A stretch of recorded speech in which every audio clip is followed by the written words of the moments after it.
And back here for some more of the Epic Mickey 2 Power of 2 Perfectionist run. Since Epic Mickey 2 has unofficially became the AI President's commentary stream, I guess you could call it, just because there's just not really a lot of new stuff going on instead of hearing the same dialogue over and over and seeing the same scenes, all that stuff. Yeah, just been doing that to put on some background things, and yeah, I want to share with you. So we're finally back into the main story after doing a bunch of stuff on Mean Street, and again, I'm following this super helpful perfectionist guide, and I'm not being sarcastic, it's super, super helpful. If you're trying to perfectionist run the game, definitely use this walkthrough on YouTube, but anyway, so I'll be following what they do, and yeah, in the meantime, while I'm doing this, let me go ahead and get some more AI presidents going. I've checked, and the one we left off on was let's see, where is it? What is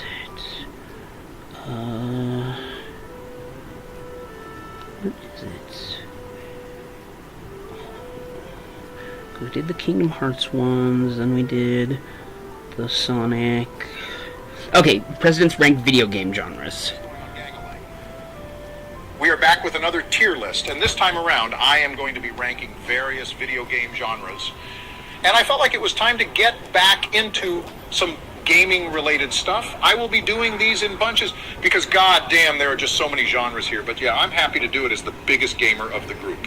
Yeah, because you're totally the biggest gamer here, Barack. Okay, I literally am though.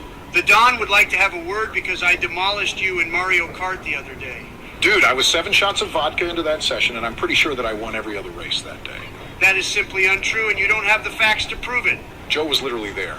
Joe agreed with me, and I'll get you a Frosty later. Now that you mention it, I do remember Donald absolutely spit roasting you in Mario Kart. God damn it. Well, whatever, because I know the truth, but without further ado, let's go ahead and get this list started. And up first, we have arcade games going into A tier, because you have to respect classic titles like these, because we got Pac-Man, Dig Dug, Galaga, and so on and so forth from arcade titles. So for legacy reasons, they go up there. But then we got an absolute stinker in gacha games, because this genre of game is literally just designed to take money from you and have you sink hours upon hours just trying to get one specific unlock. I frankly don't know why we as gamers tolerate them, but hey, if you're having fun, then gacha games who suck. am I to say anything? And then we have rhythm games, and I ain't got rhythm, but seeing people who are good at them is pretty cool. I ain't got rhythm either. I'll place either. some respect on its name and give it a B tier. The Joester doesn't really like the gacha game rating. How else am I supposed to collect my anime wives in Genshin Impact? Like my goddess Pokimane said it best. But, like if you're a broke boy, just say so. Yeah, but how about we don't alienate our audience? And how about we also don't support a terrible and predatory industry practice? Because then you're just giving them the green light to do it more. Joe heard predatory, and I think you just got him more on board with the idea. Either way, though, I have to agree with Pokimane here because she's thick as hell. All right, we're done with you. Anyways, moving past that, we have dating sims getting a C tier because I personally don't play them, but I know there's a market for people out there who enjoy these type of games. There are millions of us, Barack. There are, I guess, I mean, I'm not one of them, but kudos to all of you who are. But yeah, then after we have a banging S tier, and that of course is action. I feel like this doesn't even really need an explanation because it just bangs that hard. Following that, we have racing, and they're all right. I don't really twerk for racing games, but I'll still give it a B tier because I feel like I just don't really click with racing games that much. I don't click with racing games either. GTA 5 though. Missing out on greatness there, Barack, because Burnout Paradise is a banger, my guy. I want to smoke weed and fill up our bellies with diet soda and play Burnout Revenge on the PS2. Well freaking said, Joe. Hey man, I just want what I want, and I rather have pure action than pure racing. Thankfully though, we have another S tier, and a lot of you haters will come at me, but the Obamba is a fan of all Souls-like games, and you can go ahead and hate on me all you want, but every single FromSoft game is a masterpiece. Whoa, Barack, don't assume it'll only be haters because the Joe Dog is on your side for this one. I mean, they're okay, but sometimes I feel like they're just hard for the sake of being hard, and there isn't a lot of fun in that. I have to hard Agreed. disagree with you there because most enemy movements are pretty well choreographed, and even then you can learn their moveset. But I digress because I won't get into a discussion on that because this is my personal list.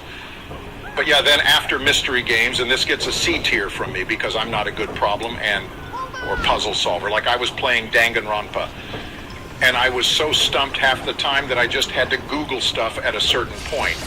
You might just be dumb as Damn, hearing that from Joe has to be absolutely devastating. The same guy who couldn't talk properly in the debate is the same guy who called you... Okay. He didn't say I was... He said I was dumb as... And now you're going to have Frail mad as hell because he has to censor what we said. God, whatever, man. I have a list to continue. And this is a long one.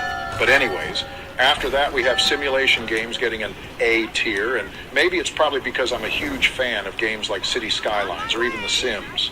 Either way, though, it goes up there, while our next entry gets a D tier, because what's the point of idle games? Like, sure, Cookie Clicker is fun, but man, at that point, you're just frying your brain of any dopamine that you have left, just for a game you don't even have to put a lot of attention into. Okay, you're spitting with this take because I swear to God, whenever I see Joe play AFK Journey or something, I just get triggered. Don't say that, Donald. It's an amazing game, actually. And maybe a lot of people enjoy it because they don't have to invest time and can just preoccupy themselves in short bursts. Not everything needs to be this long-ass adventure. Okay, Joe, but AFK Journey sponsors a lot of people, Barack. Are you sure you want to ruin our chances? Okay, everything but AFK Journey is bad, and I think I've changed my mind now. Anyways, after that is a card battler, and I know people love these, but it's just so hard to get into traditional card games. Like, I tried playing some Yu-Gi-Oh! The other day, and I got my ass blasted literally the third turn by some Japanese dude who just kept stacking effects over and over. Fuck That game Pokemon is and so give card cooked and not games. beginner-friendly. Yep. I still give card games overall a B tier, because when you get it and understand them, they actually can bang pretty hard. Following that, we have visual novels, and once again, these are okay, but I don't play them personally, but I also have no problem with them, so I think a C tier is in order. But hold the phone, guys, because we have bangers up next, because I have adventure games going into S tier, fighting games going into A tier, and horror games going into S tier. I know the fighting game community might hate me for that A tier placement, but honestly, I don't like sweating too much while gaming, and there has never been a casual fighting game out there. Adventure and horror, though, are self-explanatory because a good scary adventure game goes absolutely hard. Well, Barry, you're forgetting that Smash is a casual game. That's because you make us turn on the items and stage hazards, Joe. Well, if I don't, then you and Barack just do Omega stages and 1v1 each other, and I'm tired of that. See, which is exactly why it goes in A tier. I just don't want to be sweaty. But yeah, then after those bangers, we have a mid and then stinky entry, because I have puzzles going into C tier, because when you combine it with horror or implement it really well in a video game, well, it does work, but what doesn't work for me is simple point and click games. Like, I just can't be bothered with something as simple as that, unless it's presented in a really good way, but I don't know. Do you count the Walking Dead video game as a point and click? Technically it is, but the narrative adventure carries it. Even then, it floundered toward the end of the series, but hey, I'm not going to hate on it too much, because I did love playing it. Either way, though, I'm giving point and click a D tier. Now, up next, we have some bangers. Yet again, because I have first-person shooter games going into S tier and strategy games going into A tier. I like to think from time to time, so I don't mind strategy, but first-person shooters are like my bread and butter. Call me a basic gamer if you want, but I don't care, because the heart wants what the heart wants. I couldn't agree with you more, Barack. The heart wants what the heart wants, and I can't help it if my heart is wandering over to someone who may or may not be going to middle school. Don't twist that saying into something evil and gross, Joe. But yeah, following that, we have experimental games, and if this means like games like Death Stranding, then like give it a C tier, I guess. I would rather just not have games like that, but hey, if it helps innovate, then good on those games. Then after we have Sandbox going into B tier, because as an add-on, it's a good addition to games, but on its own, I don't really know. I guess games like Gary's Mod can pop off, or even Roblox, but I think I need some structure to my stuff. Which, speaking of structure, I then got RPGs going straight into S tier. Let me roleplay as someone and get fully enveloped in the story. Of course, the furry would love a role-playing game because he loves to play the role of a normal person when he's talking to us. But behind closed doors, Obama is a certified freak. I have told you countless times that being a furry is not weird. There are so many non-weird furries out there, and I am one of them. Yeah, bro. 1 of 1. Good one, Joe. Okay, enough. Anyways, we then have MMORPGs. And these get an A tier because they're fun, but I prefer a good single-player experience. But oh my god, we have straight heat coming up next. Well, not the MOBA games, because that gets a C tier, but sci-fi, JRPGs, fantasy, and platformers all get certified S tiers from me. Give me any of those all days of the week, and I'll be a happy man. I don't see how anyone can hate sci-fi or fantasy, and platformers are good old-fashioned fun. I can maybe see some JRPG hate, but then again, you should all play Persona, and it'll change your mind. Oh, you mean the game where you can date girls in high school? Yeah, that is indeed a banger of a game. Okay, just ignore that aspect, because I swear if you don't romance them, then it's a good game. The Japanese definitely were creating some heat with that feature. Okay, not you two, man. Let's just gloss over that and continue with the list, because then, after we have tower defense games, which just get a B tier for me, but they honestly bang. I've played almost every Bloons tower defense game, and I'm not ashamed to say that I liked it. But hold the phone, because we have 4 straight A tiers coming up, because these are all really good and handy-dandy genres. Like a good Metroidvania goes absolutely nuts. A war game is a classic in all forms of media, and it's no different here. And personally, I'm a sucker for survival games, even when they're kind of bad. But then when we talk about roguelike games, they barely get an A tier from me. Because something about not keeping your progression irks me. But I know there are amazing games out there, like Risk of Rain. I mean, it's like the freshest way to play a game. You start off with nothing, but as you progress, you unlock more items for future runs, and every run of the game can be different. That's literally so replayable. Wow, you actually brought up a good point. But again, Joe, A tier isn't bad. I can't imagine every game being a roguelite, because that would be crazy. But yeah, we're on our final 3 entries, so let me go ahead and rank them. And up next, we have back-to-back B-tier entries, because I think sports games and board games are equally as enjoyable. Admittedly, those sports games are definitely lacking recently, but they can be fun in spurts, much like with board games. Then finishing the list, we have quizzes and trivia going into D tier, because you got me all sorts of messed up if I pay for a game and all it is just some quizzes and trivia. It's because you're not a thinking man, Barack. Real gamers know how hard Wheel of Fortune on the Wii goes. He's spitting right now.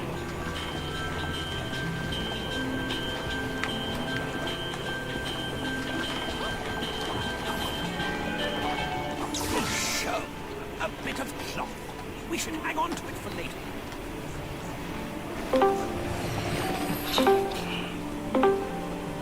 All right, let's get down to business.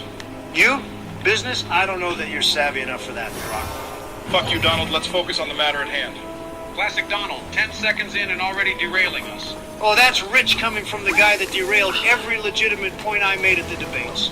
That's a steaming pile of bullshit, and you know. Guys, focus. We're here to talk Harry Potter, not politics. Fine, whatever. Yeah, whatever. Let's just go ahead.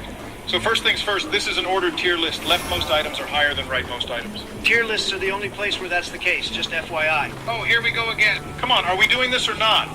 Stop being so combative, Donald. Anyway, moving on. We'll be jumping around the different books. It's more fun that way instead of going in chronological order. To start us off, a classic.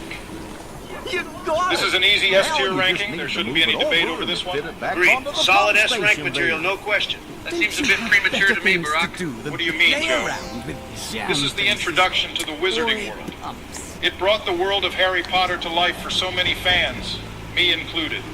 Going through the leaky cauldron to Diagon Alley for the first time was an unforgettable experience. Hey, it's obviously pretty good, but we can't pretend that it isn't overhyped to hell. Especially after the first movie came out. People went nuts. They hold this book up like it can do no wrong. That's because it can't. It's godlike. I'm going to have to agree. There's just no world where this isn't an S-tier book, Joe. It has more plot holes than Swiss cheese. How the hell does it make any sense for you to put the key to the locked door in the same room as the door itself? The entire book's conflict would have been resolved if Dumbledore had added one more ring to his keychain. I won't pretend there aren't a few logical leaps, but logic be damned. The world building is marvelous. You can practically feel the stone of Hogwarts Castle beneath your feet as you read. And the food, my God. Who hasn't wanted an every flavor bean or a chocolate frog? And don't get me started on Quidditch. You Quidditch fans are in such denial, it's literally just soccer with extra steps and built-in plot armor. That's one step too fucking far. Sorcerer's Stone is an S-tier book. We're going ahead. What are our thoughts on The Cursed Child? Absolute garbage. Utter trash, even worse than Quidditch. I agree, it's obvious. Convoluted and nonsensical, even in context of time travel. Unnecessary plot directions, flavorless characters, just an all-around train wreck. Definitely C-tier. Actually, why don't we just make our job a bit easier and just agree that all of the side books should get their own tier at the bottom? Are we going to pretend like anyone actually gives a fuck about any of those books? They aren't all bad. Quidditch Through the Ages is actually Enough of the Quidditch bullshit. I refuse to validate you and the rest of the soccer simps out there. Donald is right. All of the side books are basically worthless. If we can't agree on that, then what the fuck are we even doing here? Fine, we'll bin all the side books in their own tier. I can't pretend they're worth much of He used to be anything. a big know-it-all, but after his accident, he's become a big know-it-nothing. Now, how about Order of the Phoenix?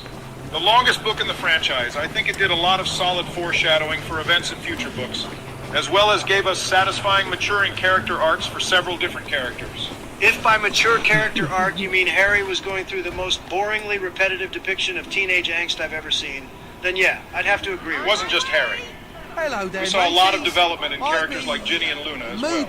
We also got more of a look behind the curtain of what warfare with Voldemort is going to be like from the adults surrounding our teen cast. I gotta say, I respect fighting for your country, but can we just talk about how the Order of the Phoenix was the most ragtag group of heroes ever? I get that there weren't a ton of people willing to fight Voldemort, but good lord, I felt sorry for the fact that Britain's fate lied in the hands of this dysfunctional mess. So then what? B tier? Does that sound reasonable? Even that's a little high, but I guess I can live with that. No shot it should be any higher, though. Agreed. All right, fine. I guess it's B tier then. What a tragedy. Where do we put this mid-fest of a book? Much higher than Order of the Phoenix, that should go without saying. You're so capped right now, Joe, it's unbelievable. What about this book gives it a case for being higher than Order of the Phoenix? It's not going to put you to sleep, for one. Length is a sign of quality, Joe. You can't knock a book just because it has more pages than you'd like it to. I can knock it when those pages are filled with nothing but meaningless drivel. Prisoner of Azkaban is tight, focused, and introduces a maturity to the Harry Potter universe that we've been sorely lacking. The Dementors were great set pieces and felt appropriately terrifying, and that made it all the more satisfying when Harry made his iconic Silver Stag Patronus for the first time. This book just honestly had a lot of cool shit in it. Hippogriffs are cool, Azkaban was cool, Dementors were cool, Defense Against the Dark Arts was cool. What cool shit did we get in Order of the Phoenix, the Department of Mysteries? Big fucking whoop. It actually is a big fucking whoop, but I'm not going to waste my time talking about a book we've already ranked, even if it's criminally underappreciated. Prisoner of Azkaban had some of the most contrived character interactions ever. Half the time we spent at Hogwarts was focused on drama we knew wouldn't last or go anywhere meaningful. The amount of page time devoted to Hermione's fucking cat of all things was beyond pointless. You better not say one damn thing against Crookshanks. He's too good for you. If you want Prisoner of Azkaban to be above Order of the Phoenix and B tier, I'll have to live with it. Fuck that, put it in A. It definitely deserves to be an A. I agree, Barack. Don't be a baby about this. It may be at the bottom, but it's an A-tier book for sure. You're both idiots, but as a believer in democracy, I'll put it up. Let's just get this fucking over with. I'll be up front. Goblet of Fire seems like another easy S-tier ranking. I would agree with that. An S-tier ranking seems only fitting. Then you need to open your fucking eyes, Sleepy Joe. Goblet of Fire is hard carried by the Triwizard Tournament, but brings so little to the table. We spend so much time dealing with useless tournament shit. The dragons were cool, I'll give it that. Yeah, the dragons were sick as fuck. You're at least not a total idiot. I was thinking the same thing. You both can blow me. Just put it in S and let's move on. It's definitely no Sorcerer's Stone, though. Now this one is a somewhat... Stop you right there, Barack. Half-Blood Prince is mid. Fuck it. I'd even say this was just bad. I get that people are hung up over Dumbledore's death, but... Well, he did go out like a total bitch. That was some real disrespect from Rowling's end. Agreed. Dumbledore certainly deserved better. That being said, I still would agree that HBP is mid.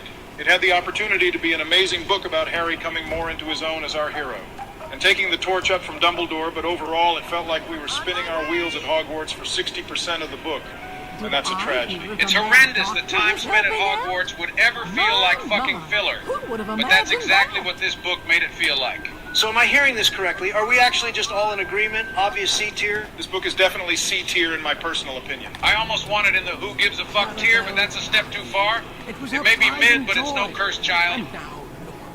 We're almost done here. 2 books left. We'll leave the 7th book for last, so let's rate the Chamber of Secrets now. This book was definitely solid. It wasn't quite up there with Sorcerer's Stone, but it was still a great read. The terror of the basilisk felt real and gripping to the reader, and I felt very caught up in the mystery surrounding the Chamber of Secrets. The sword of Gryffindor being pulled out of the sorting hat was also one of the most exciting climaxes in the entire series. What made this mystery any more special than every other book defining mystery in the Harry Potter series? Did you like it because it had the word secrets attached to it? Did that make it feel fucking special? Are you really going to sit here and act like Parseltongue magic wasn't awesome, or that you didn't want to know what the chamber was about? Fuck no. It was bad writing on Rowling's part. She blindsided us with random basilisk trivia we knew nothing about. You can't call a mystery good if it relies on shit that we've never been told before. Mystery novels work when we get to the end and we get a narrative payoff because suddenly several plot pieces we couldn't make sense of come together and show us that the answer was in front of us all along. It actually was in front of us all along, jackass. She dropped so many hints. Were you reading this book with one eye open? Is that why you missed everything? If you consider that narrative payoff... Oh, the train access shortcuts, that's handy. You absolute fucking ingrate. We're almost done, guys, please. For fuck's sake. Now, come on, no politics. That was kind of a low blow, Joe. He deserved it. I wish I'd swung lower. And are we all good putting this book in A? Do what you want. I'm so over this. Last and quite possibly least the 7th book, the one that ended the main series, The Deathly Hallows. I'm struggling to think of anything I liked about this book, other than the brief glimmer of hope it gave to the Harry and Hermione ship. I told you that it would never happen, Donald. You did this to yourself, holding out hope when every single piece of evidence was telling you otherwise. Yeah, well, you can't blame a guy for being able to see the chemistry in the air from almost the beginning. With how colossal of a moron Ron Weasley is, excuse me if I thought it was possible he'd fumble the bag with what is clearly the best girl in the franchise. So sick and tired of your movie-only character opinions, Donald. Ron was a little dense, but far from the ignoramus the movies made him out to be. And that goes double for Book Ginny, who is the obvious best girl. She's smart, competent in battle, and more than willing to speak her mind. Social norms be damned. Enough waifu talk. I got enough of that from you both last Thursday when we were talking about One Piece. Let's just get to the important stuff. Deathly Hallows wasn't the worst. It's definitely had some good moments. We saw that Snape actually was on our side this whole time, which was gratifying to those of us that never lost faith. Yes. What a convoluted ass pull of a scenario, and what a shit person of a character. Snape was a pathetic man who never got over his high school boner over Harry's mother. Come on, Joe, that's hardly fair. Snape sacrificed so much for the good of the wizarding world, up to and including his life. He was an amazing double agent, and there's no way that they win the war without him. And what about when he was going to get Sirius kissed by a Dementor? Despite the word of the kid that stands against Voldemort that Sirius was innocent, it's not like they were in a rush. They could have locked Sirius up and verified the story easily. We've talked about this. Early game Snape was clearly meant to be a demonized character by Rowling. We can't fully blame him for her needing a villain-like teacher. Also, James Potter was a colossal prick. You retroactive Snape apologists are all the same. Fuck Snape. Snape isn't even the worst part of that book. I mean, the Deathly Hallows? What the fuck are those? We spend so much of the book learning and talking about them, only for them to not even be that useful. The owner of all three legendary items would be the Master of Death. And apparently all that means is that they've accepted that death is inevitable and not that scary? You're telling me in a world with dragons and flying broomsticks, that's what being the Master of Death is? That is pretty whack. There's no two ways about it. What a lame fucking direction. Think about it. What changes in that book if we remove the Deathly Hallows? Like, what actually changes? The wand ownership bullshit could have happened with any old wand. The little heart-to-heart in the forest changed nothing, for all that it was sweet to see Harry get to chat with his parents again. The cloak is used for the exact same sneaking shenanigans it's always been used for. A good disillusionment charm would do basically the same thing. I think we have our verdict then. I'd put it at the bottom of B, but it seems like we need to put it into C tier after all. Is it better than HPP? No fucking shot. Absolutely not. There's no chance. Y'all are coping, but I've had it up to here with this anyway. I'll put it at the end. Okay, there we go. We're done. In order, we have the Sorcerer's Stone and the Goblet of Fire in S rank, Prisoner of Azkaban and Chamber of Secrets in A, Order of the Phoenix by itself in B, Half-Blood Prince and the Deathly Hallows in C tier. In the next tier, we have... It's literally called Who Gives a Fuck. We don't need to list them. They're not worth our time. Agreed. Fuck those side books. Well, all right then. Based on our rankings, it seems like Harry Potter had an amazing start and then lost momentum over time. I don't know that we've been totally fair to Rowling here, but it is what it is.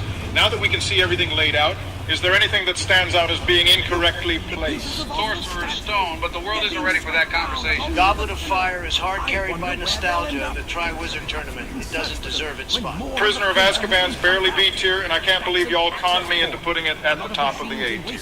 Also, Luna Lovegood is clearly best girl, and there's no argument. Why the fuck do I even come to these things? Quidditch sucks balls, so Brock. we can reprogram these machines. There we go. To begin, Oswald needs only to fire electricity at the access point. Fellas, it's time for Harry Potter. Oh gosh, I'm so happy. Harry Potter is so much fun and I love everyone involved. I hear you, Joe, and thanks for letting me fill in for Mr. Rogan. I hope he's doing okay. What happened to him again? Mr. Rogan summoned Kushron for like the 4th time in 2 weeks. He's so zooted. Boys, you gotta check this shit out. It's pretty funny. Rogan just sent me a video message. Check it out. Hey, boys, look at Kushron. He can shrink. He's such a tiny dragon now, lol. Mr. Rogan, in all my years, I've never seen someone smoke so many dragon blunts. Are you okay?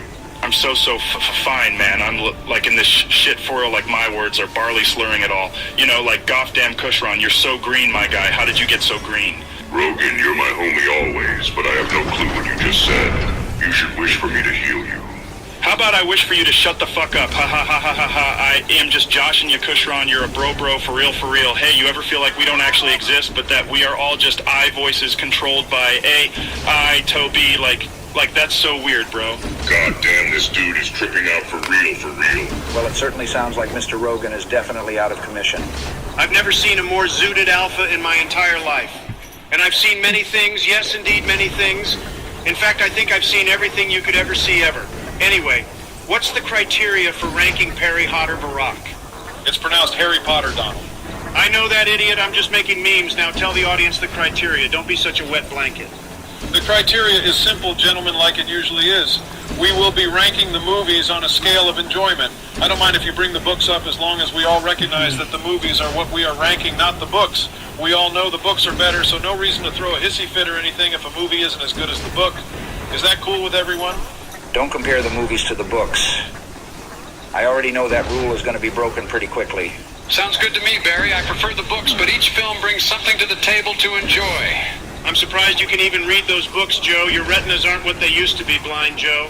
Shut it, Donnie. Least I know how to read books that aren't written by Dr. Seuss, you illiterate bitch. Jesus Christ, Barry, are they always like this? George, watch our other videos. You have no idea. This shit is like 24/7 with them. Anyway, I'll start us off. Harry Potter and the Sorcerer's Stone, or Philosopher's Stone if you're fucking lame, was a great start. It had this childish charm of wonder and excitement, introducing us to our 3 main protagonists, Harry Potter, Ronald Weasley, and Hermione Granger, the Golden Trio.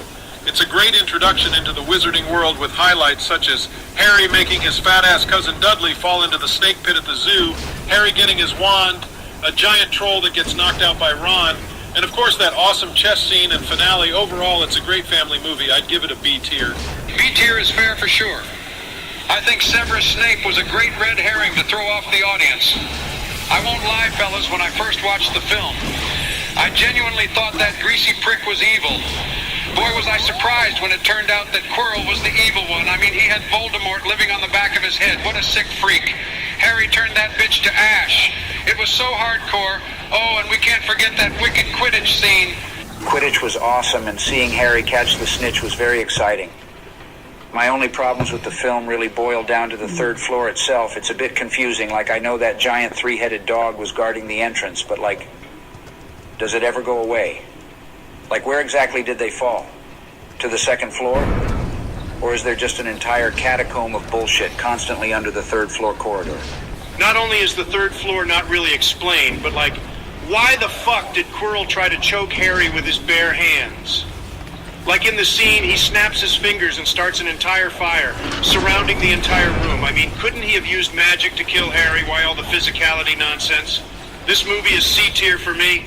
Well, Joe and I think the movie is B tier. What do you think, George? I think B tier is fair. I can overlook the flaws because it had good set pieces and acting, especially when you consider the dangers of child actors. They can either be really good or really shit, and in this case, our trio knocked it out of the park. I give B tier. There are better movies in the series, but this was a great start. B tier it is. Moving on to The Chamber of Secrets, I think it was also a B tier movie. Above the first one, the comedy was greatly improved. Gilderoy Lockhart was so vain that it was hilarious. There's a great deleted scene of him quizzing his students. Jamie, can you... Oh shit, I forgot Rogan isn't here. I bought a complete set of my books. Well done. Now, I thought we'd start today with a little quiz. You have 30 minutes. Start. Hardly any of you remember that my favorite color is lilac. What the fuck just happened? Who played that clip? Maybe Jamie is actually a trickster god born of the underworld, using his ungodly magic of summoning clips to benefit us. Oh, mighty Jamie, if you can hear me, prove me right and play a clip of an outdated meme. Holy fuck, I don't know who this Jamie is, but that's certainly a weird and vague power anyway.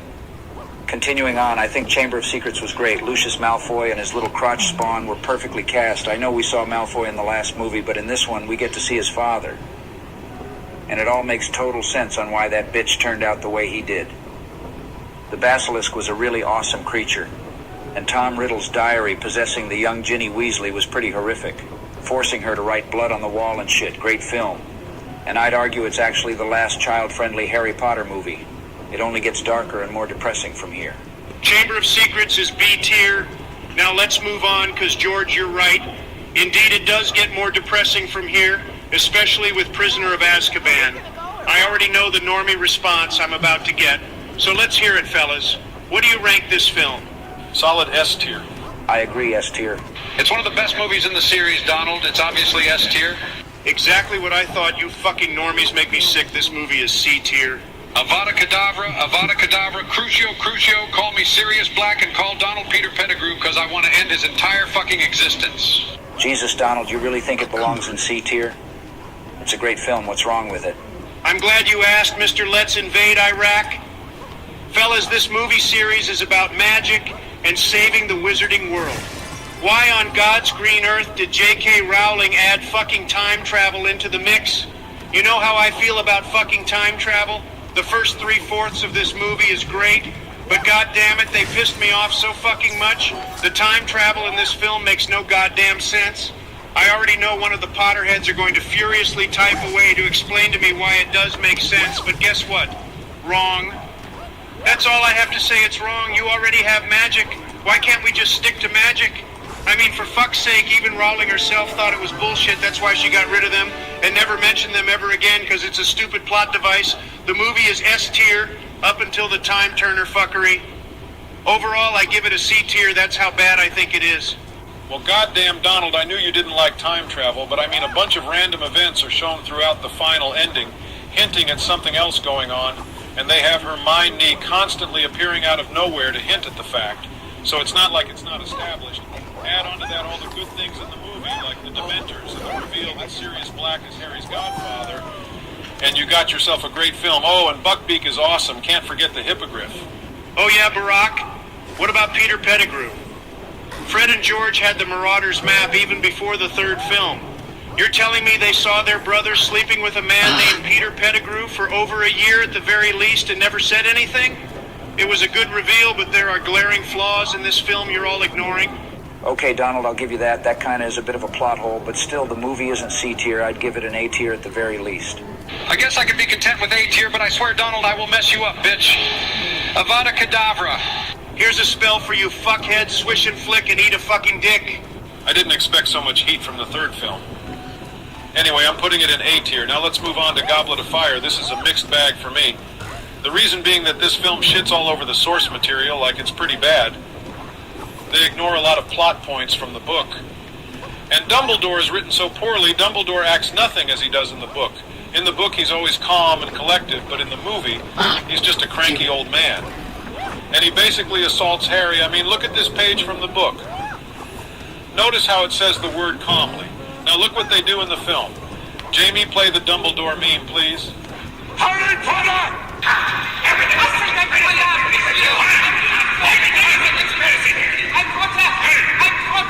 Harry, did you put your name in that Goblet of Fire? No, sir.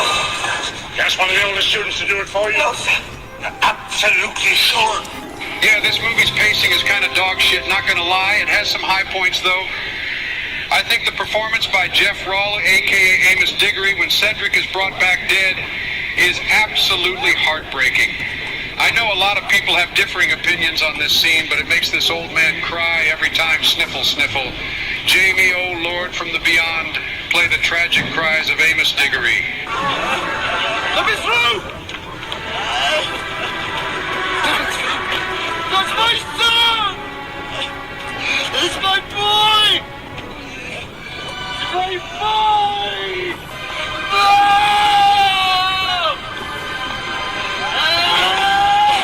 All right, I got you. That is the saddest scene in the entire film, and the return of Voldemort was handled well.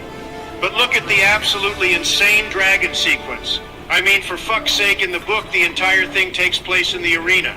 You really think the teachers in Hogwarts are just going to let a dragon fly around the school? Absolutely not. Not to mention those goofy-ass haircuts.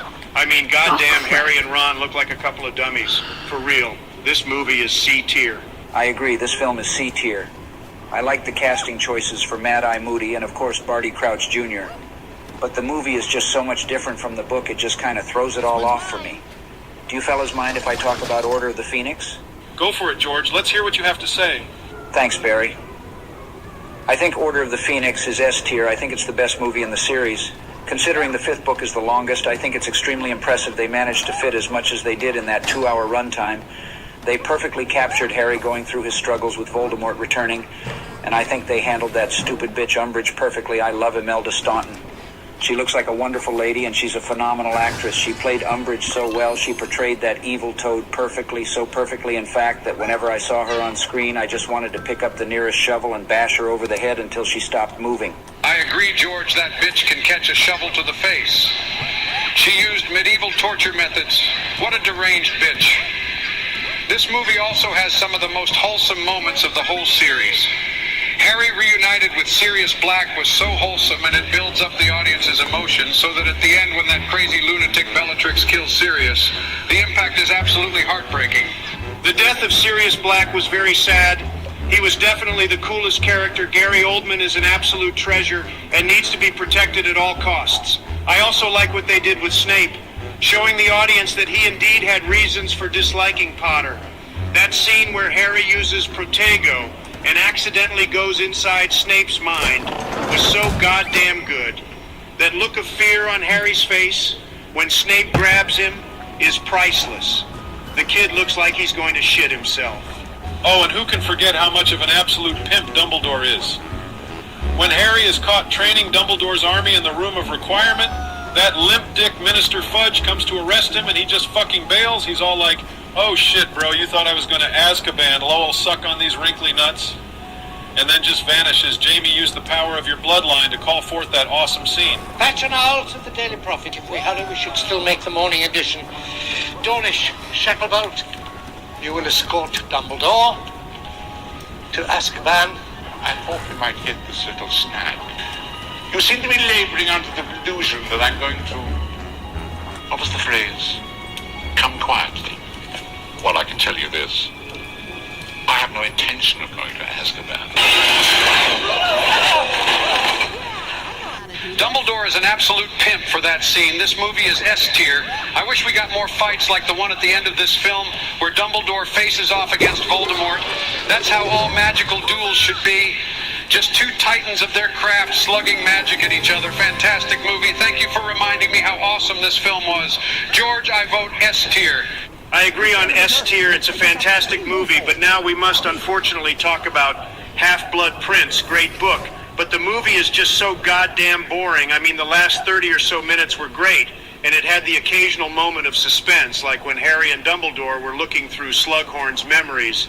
But Jesus Christ, fellas, this might be the most tone-deaf movie in the entire franchise. For example, Ron is put under a love potion, given an antidote, given a drink, gets fucking poisoned. Harry saves him at the last minute, and he just decides to crack a joke. Like, what the fuck so tone-deaf? Not to mention the horrifically awkward romance. Like, I know they're teenagers, but gosh, that scene where Ginny ties Harry's shoes makes me cringe. The attack on the Burrow was dumb. It didn't happen in the book. It was just a shoehorned action scene. I give this crap D tier. Yeah, it really is a shame they did this movie dirty. Though I have to give credit to Daniel Radcliffe's acting chops. That scene where he drinks the luck potion is pretty funny. He just looks like he did a huge rip of cocaine and just rizzes his way into getting Slughorn's memory. Not to mention the most iconic scene in all of Harry Potter, Snape killing Dumbledore. I mean, by golly, fellas, when I first read that shit, I was so sad and appalled. I think Snape became the most hated character overnight. I gotta give Rowling credit for this setup. She fooled an entire generation of kids with the revelation in the Deathly Hallows that the whole thing was a plan set up by Snape and Dumbledore. Jamie, I don't know who you are, but please show the audience one of the most shocking death scenes in all of fantasy cinema.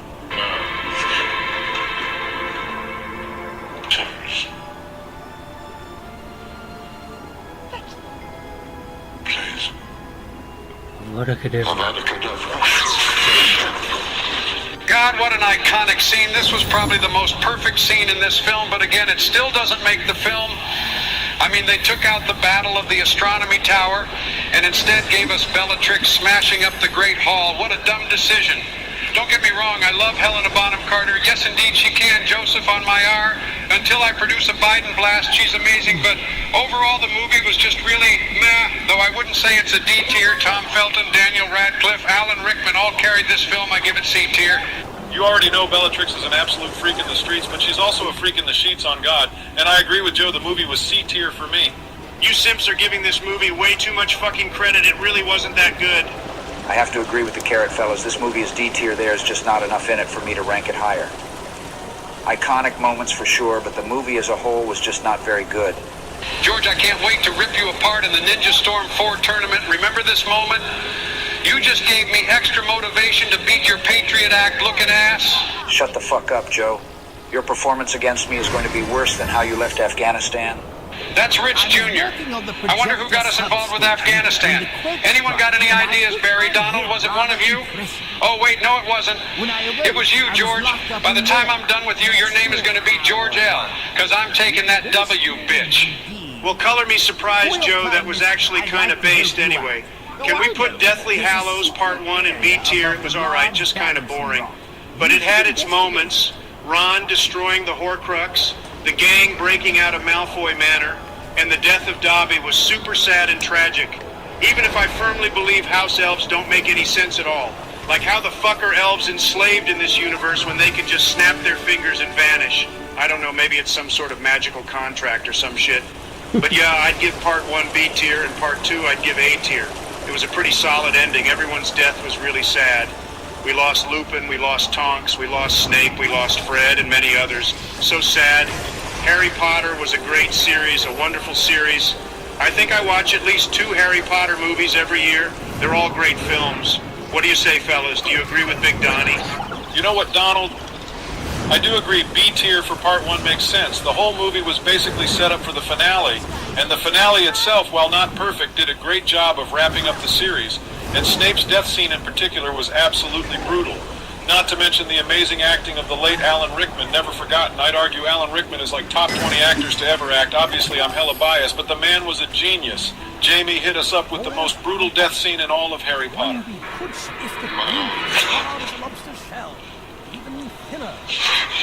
Be careful, however. The shell breaks apart as you move. If you're hit too many times, the shell will break apart. Fellas, I'm sorry, but I'm an absolute sap. I gotta put Deathly Hallows Part 2 into S tier. I know I might be a bit dramatic, but when we saw Snape's memories, it genuinely moved me. Snape loved Harry's mom, and he did everything in his power to thwart Voldemort at every turn. His good deeds certainly don't justify how horrible he was to others such as Harry himself. But come on, when you see this scene, it sends shivers down your spine, Jamie. I need you to make the audience cry. Don't tell me now that you've grown to care for the boy.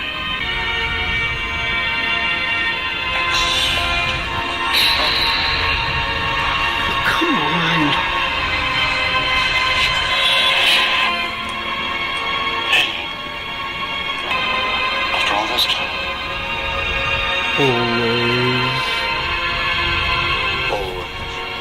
This was great, fellas. Sniffle, but I gotta go now. Sniffle. My allergies. Sniffle. Yeah, exactly. My allergies. I'm not crying or anything. Sniffle. I just need tissues.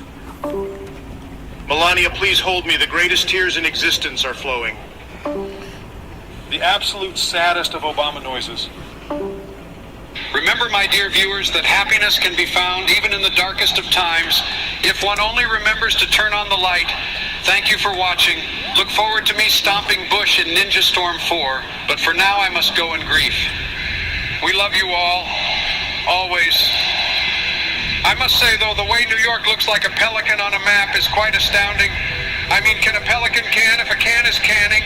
How uncanny, how magical. I think Plotter Harry is great because greatness lies in you. Just make sure to mix that pasta. Joe Biden is out of here. Hello? Hello? Can anyone hear me? Is my mic working? I'm not sure. Yes, Joe, hi, we can hear you. Joe, are you just in here talking to yourself? No, I was just testing my microphone. What about you, Donnie? How's prison food? Oh, Joe, don't you worry about me. I will beat these fake charges and I will get my job back. You just keep my seat warm until then. And try not to mess this country up even more for me. Ooh, I'm not so sure about that, Donnie. I'm betting these charges will stick better than the thing you call your hair sticks to your head. Why, you little senile old man? Gentlemen, please. Can we maybe leave this for another time and talk about the topic at hand? Yeah, sure. Okay, Barack. Thank you now. The reason we came together today is we're going to talk about all the Harry Potter movies and rank them. So let's start with the first one. Harry Potter and the Philosopher's Stone. What did you guys think about it? Well, I talked with Jill about it last week, and she said that we went to the cinema to see it back in 2001. I have no recollection of that, so I watched it again last week, and I gotta say I quite enjoyed it. It was simple, magical, and just an easy watch. It wasn't too long, and I only fell asleep once while watching it. It's an S tier for me. Wow, Joe, thanks for finally finishing that excruciatingly long train of thought. Donald, please. Well, I remember seeing this film in the cinema like it was yesterday. 2001 was the year I registered as a Democrat. I don't know what I was thinking. Probably it was all those leftover Quaaludes that Epstein found in one of his mansions. Because soberly, I would have never joined the Democrats. Anyway, I thought the first movie in the series was quite simple and childish. While it is perfect for Joe, it's just not for me. In my mind, it's probably around C tier. I'm going to have to lean more towards Joe this time. I also enjoyed the marvelous journey of Harry and the gang's first year at Hogwarts. It's at least in tier A for me, if not higher. So I guess we'll average it out and put it at A. Fine. Do what you want, like you did with this country. A, works for me. Okay, let's move on to the second movie, The Chamber of Secrets. Donald? Now this one I liked more. It's a tremendous movie, I gotta say. The characters in this one are great. Especially Harry, who's a winner, a real winner. He's got bravery, skill, and heart. And he's always one step ahead of the game. It's an S-tier movie, no doubt about it. I have to say I enjoyed the movie as well, but maybe not quite as much as you did, Donald. I'd put it into B tier, personally. The special effects were impressive and the story was engaging, but I didn't think it was quite as strong as the first one. I agree with Barack. It's a B tier for me as well. I thought it was a good movie, but I wasn't blown away by it. Well, I think you guys are being a little too critical. This movie was a winner, believe me. I stand by my S-tier ranking. I don't think we're being critical, Donald. We all enjoyed the movie. We just have slightly different opinions on how good it was. That's perfectly okay. We're entitled to our own views. So 2 S's and a B. Wow, Joe, I didn't know you could count. Okay, let's put it into tier A and move on. I have to say Harry Potter and the Prisoner of Azkaban is my favorite movie of the series. I thought it was an incredible film that took the franchise in a new and exciting direction. I'd put it to S tier. I have to admit, I didn't understand this movie as much as the others. It felt a little disjointed to me. C tier for me. Surprisingly, I have to agree with Joe on this one. I didn't like this movie at all. It was confusing and didn't make much sense. I'd put it to F tier. Wow, I'm surprised to hear that. I thought the time travel element was really clever, and the story had a lot of depth and emotion. It was one of the best directed movies in the franchise, in my opinion. I see what you're saying, Barack, but I just didn't connect with this one as much. The time travel stuff just made my head hurt. Yeah, the time travel stuff was ridiculous. And that werewolf character was just laughable. This movie was a total mess. Well, I'm sorry you guys didn't enjoy it as much as I did. But I stand by my S-tier ranking. I think it's a brilliant movie that takes the series to new heights. I can see why you liked it, Barack, but I just didn't get it. Sorry, man. Yeah, sorry, Barack, but this movie was a total dud. I wouldn't even give it a tier. It's not worth the effort. Okay, then. As much as it pains me to do, I'll put it to C tier. I really enjoyed Harry Potter and the Goblet of Fire. I thought it was a great adaptation of the book and had some really thrilling moments. I think it's tier A. I have to say this one didn't really do it for me. It felt like it was trying to be too dark and edgy for its own good. I'd give it a D tier. Really, Joe? Honestly? Your movie critiquing skills are as bad as your bicycle riding skills. I thought the Triwizard Tournament was really exciting and the ending was intense. B tier for me. Okay, shall we settle on B and move on? Fine by me. Joe? Sleepy Joe, you there? Joseph Robinette Biden Jr. Huh? What? Come on, old man, we're only halfway through. Get some coffee or something. Is B tier for the Goblet of Fire fine for you? Not really, but I guess I'm in the minority here, so just put it into B and let's move on. I loved Harry Potter and the Order of the Phoenix. Definitely an S tier movie. The fight scenes were incredible. I think you're just saying that to get a rise out of us, Donald. I'd put it into B. It was good, but not great. Yeah, I'm with Barack on this one. It was a bit long and slow in parts. B for me as well. You two are just mad because you don't have the best taste in movies like I do. I'm a movie expert, believe me. Oh yeah, Donald? And I suppose you're also an expert on foreign policy, healthcare, and climate change? Don't forget pandemics, Barack. I hear Donald has some very interesting ideas on that. You guys just can't handle that. I have great taste in movies. I bet you both love Twilight. As if, Donald. I wouldn't watch Twilight if you paid me $1 million.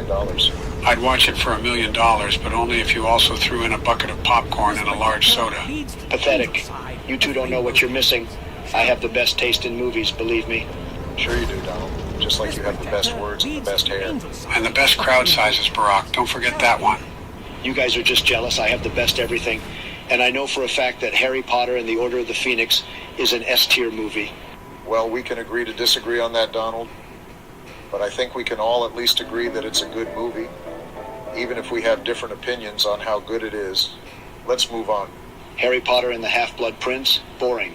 It's a D-tier movie. I don't know, Donald. I thought it was at least a C-tier movie. It had some good moments. D-tier? Are you serious, Donnie? You probably didn't like it just because it was so long that by the end of it your spray tan had come off. Damn. Oh, wow, look who woke up. Sleepy Joe. Yeah. Now, where was I? Oh, right. Half-Blood Prince is B, in my opinion. It wasn't the best, but it was still entertaining. Okay, let's put it to C and move on, guys. I gotta go soon. Michelle just baked a nice red velvet cake. Oh, I love red velvet. Can I come? Melania is still mad about the whole Stormy Daniels thing. I mean, come on. It's all fake news. Sorry, but Michelle has some relatives coming over. Maybe another time, Donnie. Okay. Let's continue with the Deathly Hallows Part 1. I thought it was one of the weaker ones of the series. I mean, a really freaking good series overall, but this one definitely wasn't very good. D, in my opinion. Wow, Joseph Robinette. I guess lightning can strike twice in the same place. It's most definitely a bad film. Wouldn't even put it to D. I'd say E is the highest I could fathom seeing it. I also thought it was too dark and depressing, considering it is a Harry Potter movie. I'd say D as well. Okay, Barack, side with the sleepy old man. And now the last one of the series, Deathly Hallows Part 2. I'd say it's a solid B-tier movie, good action, and a satisfying conclusion to the series. I don't know, I thought it was kind of boring. Definitely a D-tier movie for me. What are you talking about? The final battle was epic. I've seen better battles, and the whole time travel thing was just confusing. Time travel? That wasn't even in the movie. Wait, what? Are you sure? I could have sworn I saw Hermione with a time turner. That was in the third movie, Donald. You're thinking of Harry Potter and the Prisoner of Azkaban. We just went over it. Oh, right. Well, my point still stands. Deathly Hallows Part 2 is a snooze fest. You just don't appreciate good storytelling, Donald. Maybe if there were more golf scenes, you would have liked it. Hey, I'll have you know I appreciate a good story. I just didn't think this was one of them. Well, I thought it was an A-tier movie, but then again, I always fall asleep during action scenes, so maybe that's why. Okay, so I guess that's it. The tier list is finished. I don't like it. Of course you don't. But then again, you don't like anything you didn't do all by yourself. That was mature. What happened? Nothing, Joe. Time to go to bed. It's already 6:30 in the evening, and I gotta go too. Okay, Barack, bye. Good night, Joe. Do you think he'll show up? He said he could after he deals with some bullshit. So is he going to jail or what? I don't even know, bro. The grand jury just canceled for some reason. The Steam sale just ended, so I imagine that had something to do with it. Jedi Fallen Order was less than a cone of chocolate chip. That's totally wizard. Speaking of Star Wars, how would you like to do a Star Wars tier list with me? Is it an alien waifu list? No, Joe. It's strictly a movie and TV show ranking. Dang, Ferrick, fine. Maybe we do that another time. Finally. Fuck my ass and squeeze my tits. This past week has sucked balls. I've had no time for any games. It's just been all dick measuring and threats. Feels like my first marriage. How'd it go today, Donald? About as well as you'd expect. I resorted to civil war mongering against what could have gone better. The one silver lining was that I started mentioning the Steam games on sale, and the whole jury mentally checked out. I fucking called it. Impressive. Most impressive. I am a Jedi, like my father before me. Bro, your father was a used car salesman. Fuck you, prick. Oh, I hit a nerve, my bad beat. Any reason you jabronis are quoting Star Wars? Have you been discussing the last episode of Mandalorian? Yeah, we were earlier. How'd you like it? God fucking awful. Yeah, worst episode of Mando today. The first time they missed.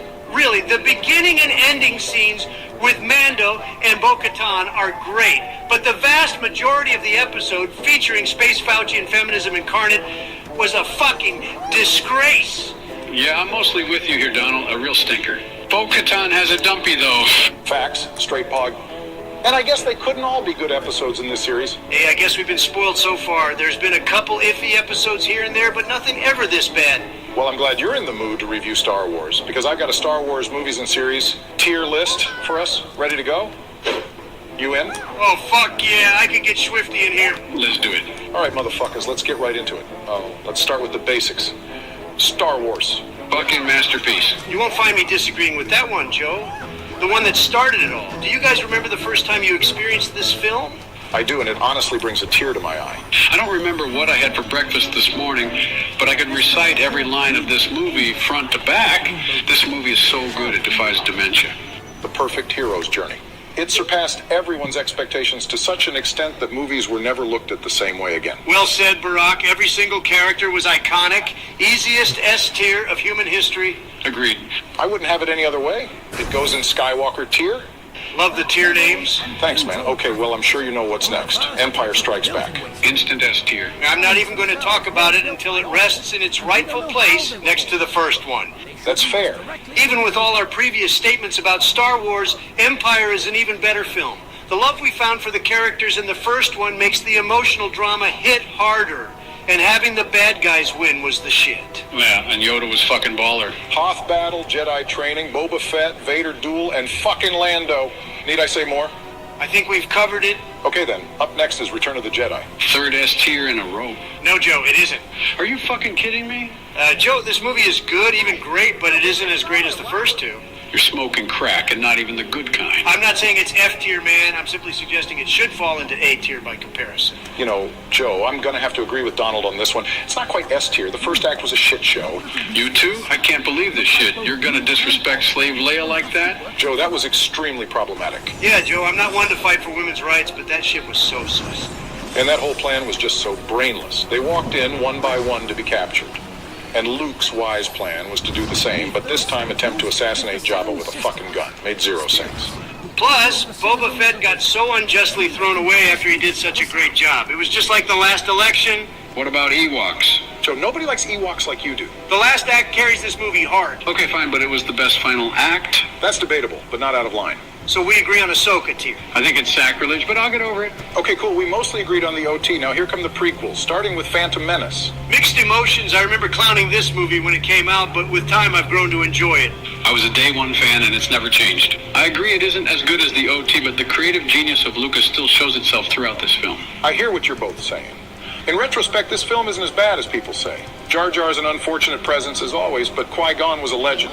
I love Jar Jar. Of course you love Jar Jar. It took millions of people just like him to get you elected. That would make me Emperor Palpatine. I'm pretty sure Palpatine never ate shit off a bike. The dark side of the Force is a pathway to many abilities some would consider to be unnatural. What's unnatural is whatever drugs they're giving you to keep you upright. We're getting off track. Where do we put Phantom Menace? C tier, mall fight carry. Oh, come on. This is the same shit you said about Return of the Jedi, except now we're all the way down in C.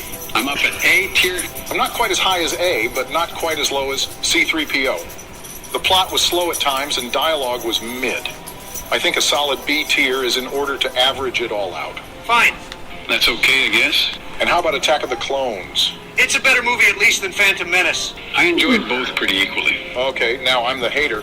This movie has quite possibly the worst romance in movie history. Still better than Twilight. Is that really a flex? Definitely not. It's just more entertaining to me. I'm surprised Joe was even able to get through Phantom Menace without a couple naps. This movie has a ton of action to offset the dull moments of Anakin and Padme. I don't like sand. Okay, Jamal, don't pull out the 9. Dialogue wasn't great in either movies, and even sometimes in the third one. That's because I'm so in love with you. Yeah, dialogue is truly the worst part of these movies. A weakness to be sure, but a welcome one. Plus, all of Palpatine's dialogue is tight. I don't think anybody's going to complain about Palpatine, at least until later. Regardless, the action was on point, and seeing the arena brawl into the Battle of Geonosis was a vibe. I'll agree with you there. I'd be higher, but there wasn't enough Dooku, so I'm thinking we do B tier again for this. I'd be lower, but I know Joe would be higher, so I'd agree. Right on. Okay, now the heavy hitter, Revenge of the Sith. Gotta be S tier. I don't think so. Oh, okay, now I'm about to roast you so bad you'll look like Anakin crawling out of the lava. You have no respect for Star Wars if you don't put Revenge of the Sith in S tier. I do respect Star Wars, you sleepy fuck. I'm not so blinded by my allegiance to say this movie is flawless. Fuck you! Looking like Jabba's orange-tinted cousin. Fuck out of my face. Joe, calm down. He has a point. The movie isn't perfect. You were my brother, Barack. Joe, come on now. It may have been the best visuals in a Star Wars film, but the plot leaves some to be desired. No, I let you two lower the rightful place of the last three movies, and now we're talking about the unthinkable. It's no lower than A tier. It's just crazy to me that we didn't get to see more of Order 66. That's it? You get to see plenty in the games and shows. Why is it enough to take it from S tier? It was the biggest event of the entire trilogy. And they only gave it like 3 Sorry, or Oswald. 4 minutes of screen time, and most of that was marching. Although it was cool, I didn't want to see a montage of Jedi getting bodied. I wanted to see Vader in the 500 first going hallway hunting. It was truly the most dramatic time in the entire series, in my opinion, and it was very seldom shown. Come on. I wholeheartedly agree with Don. We aren't too far from each other. I just don't think it's S. Also, the pacing is odd at times. I will die on this hill. Shouldn't take that long. Joe, you gotta accept the A tier. No! Tier win. I will say it's better than Return of the Jedi. Okay, but I still think you should both be thrown in an asylum.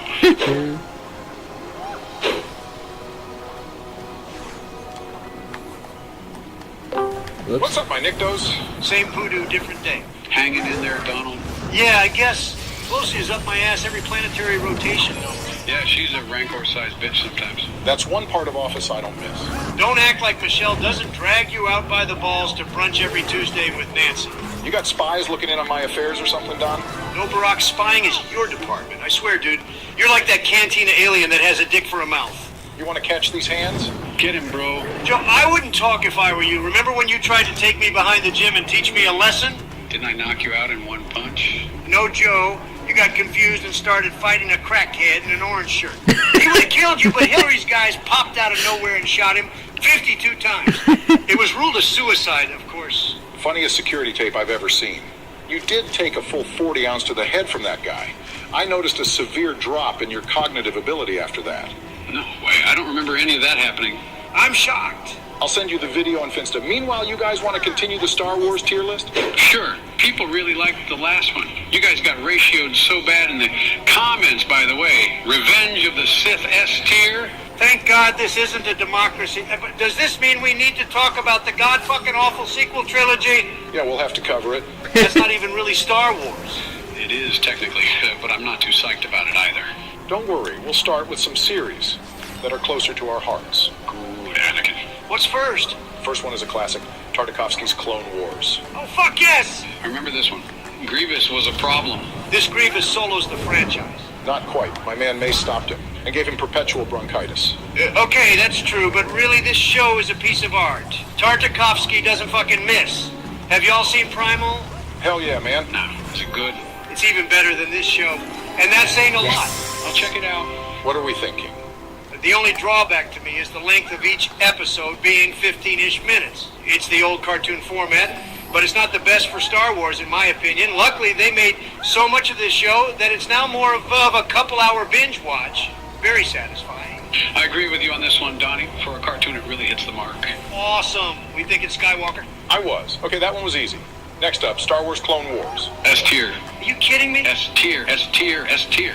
No way, Joe. Okay, I've reached my fucking limit. If you don't put Clone Wars in S tier in 3 fucking seconds, I'm sending all nukes at Russia right the fuck now. Test me. Joe, 3. Wait, it's the 2. It's the fucking movie, not the TV show. Oh, why didn't you say that? Barack, you quite literally almost just destroyed our fucking planet. I didn't realize. Sorry, fellas, I totally forgot about the movie. It was pretty ass. Let my fucking heart rate return to normal, please. Barack, of course you gotta say the movie somewhere in the introduction. Yeah, I guess I really should have. I mean, y'all are lucky. Earth would have looked like Alderaan in like 10 minutes if we didn't figure that out. Well, is this tier list really that important, Joe? Apparently. Okay, well, I'll keep that in mind. They really didn't have the art style refined enough yet. Even the voice actors and overall direction wasn't there yet. I think the only praise it deserves is that of the characters that were introduced, classics that developed later on. True, I think respect for those characters is the only thing keeping this out of F tier. Yeah, I feel that. What do you think, Barack? No hot takes there. D tier it is. Okay, Joe, now Clone Wars the series. S tier, I swear to fucking God, my hand is on the button. Don't worry, Joe, I'm with you. It took them a few episodes, but the vast majority of this series is the best Star Wars content since the originals. It checks all the boxes for good Star Wars. It even has better writing than the originals at times. The Fives arc made me fucking cry. I think we all shed more than a tear for the heroes of Domino Squad. The Umbara arc was a cinematic juggernaut. Rex is so fucking cool, man. All the major characters are excellent. Maul's rebirth and bounty hunters stole the show. We gotta mention Ahsoka. Of course, she's equal to, if not better than, every other character in the show. Plus, she's hot as fuck. Joe, no. Joe. Stop.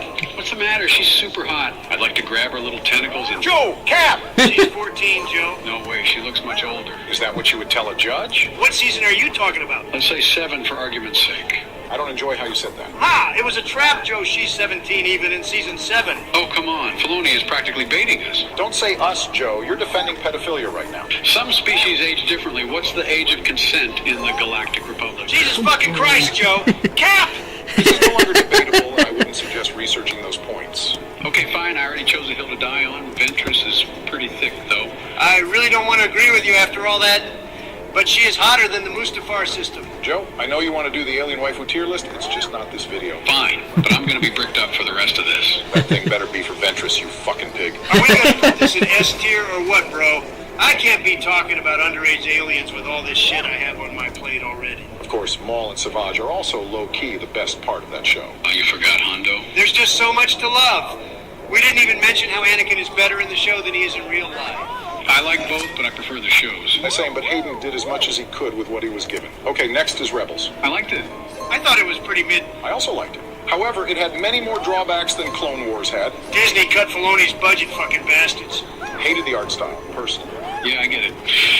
But at least it still had the bones of the old show. Unfortunately, it did affect my enjoyment of the show to a point. It took a couple seasons for it to have it look anywhere near as cinematic. The characters were still cool, not as cool as Clone Wars, but still okay. It was pretty bad until old characters like Vader, Maul, and Ahsoka came back. Is it okay to think she's hot at this point? Go ahead and knock yourself out, or in this case, fall asleep at your desk with your hand down your pants. I don't think you've earned that. Still good characters and some good writing here and there. What do we think? I'm feeling B tier. That's right where I would go too. Donald? I could be lower on it, but the Vader versus Ahsoka fight makes B seem okay. Okay. What's next? We got to get back to the movies, and not the good ones either, but that'll have to be for part 3 as Joe went off on too many creepy tangents again. Make sure all you people watching subscribe for part 3. Dude fucking deserves it since he's been cranking these things out like hotcakes. True that. Okay, I'm gonna sign off. I'm getting pretty sleepy. 1,000% chance he's typing a Rule 34 in Google right now? Bye, guys.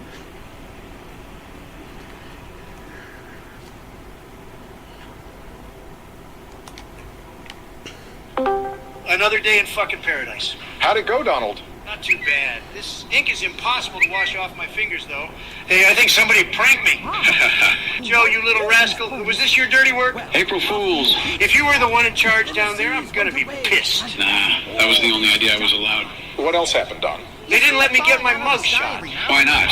I was looking forward to that. They said some bullshit, but they really didn't want me using it to win the election. That would have given you so much clout, I'll be honest. I'm thinking about making my own. Don't bother, I'm gonna beat you again in round 2, Donald. You're our only hope. Pandemic is over, motherfucker. No more excuses to stay inside. If you want to beat me this time, you'll actually need to do it for real. That's assuming you even survive that long. I'll probably outlast your extra large ass. That would be a long shot. Especially with your tendency for bicycle accidents. Even a set of uneven stairs could take your ass out. It's honestly a toss-up. I might need to get facial reconstruction and run again if homie keel's over. Maybe that big booty Latina has a shot at beating Don.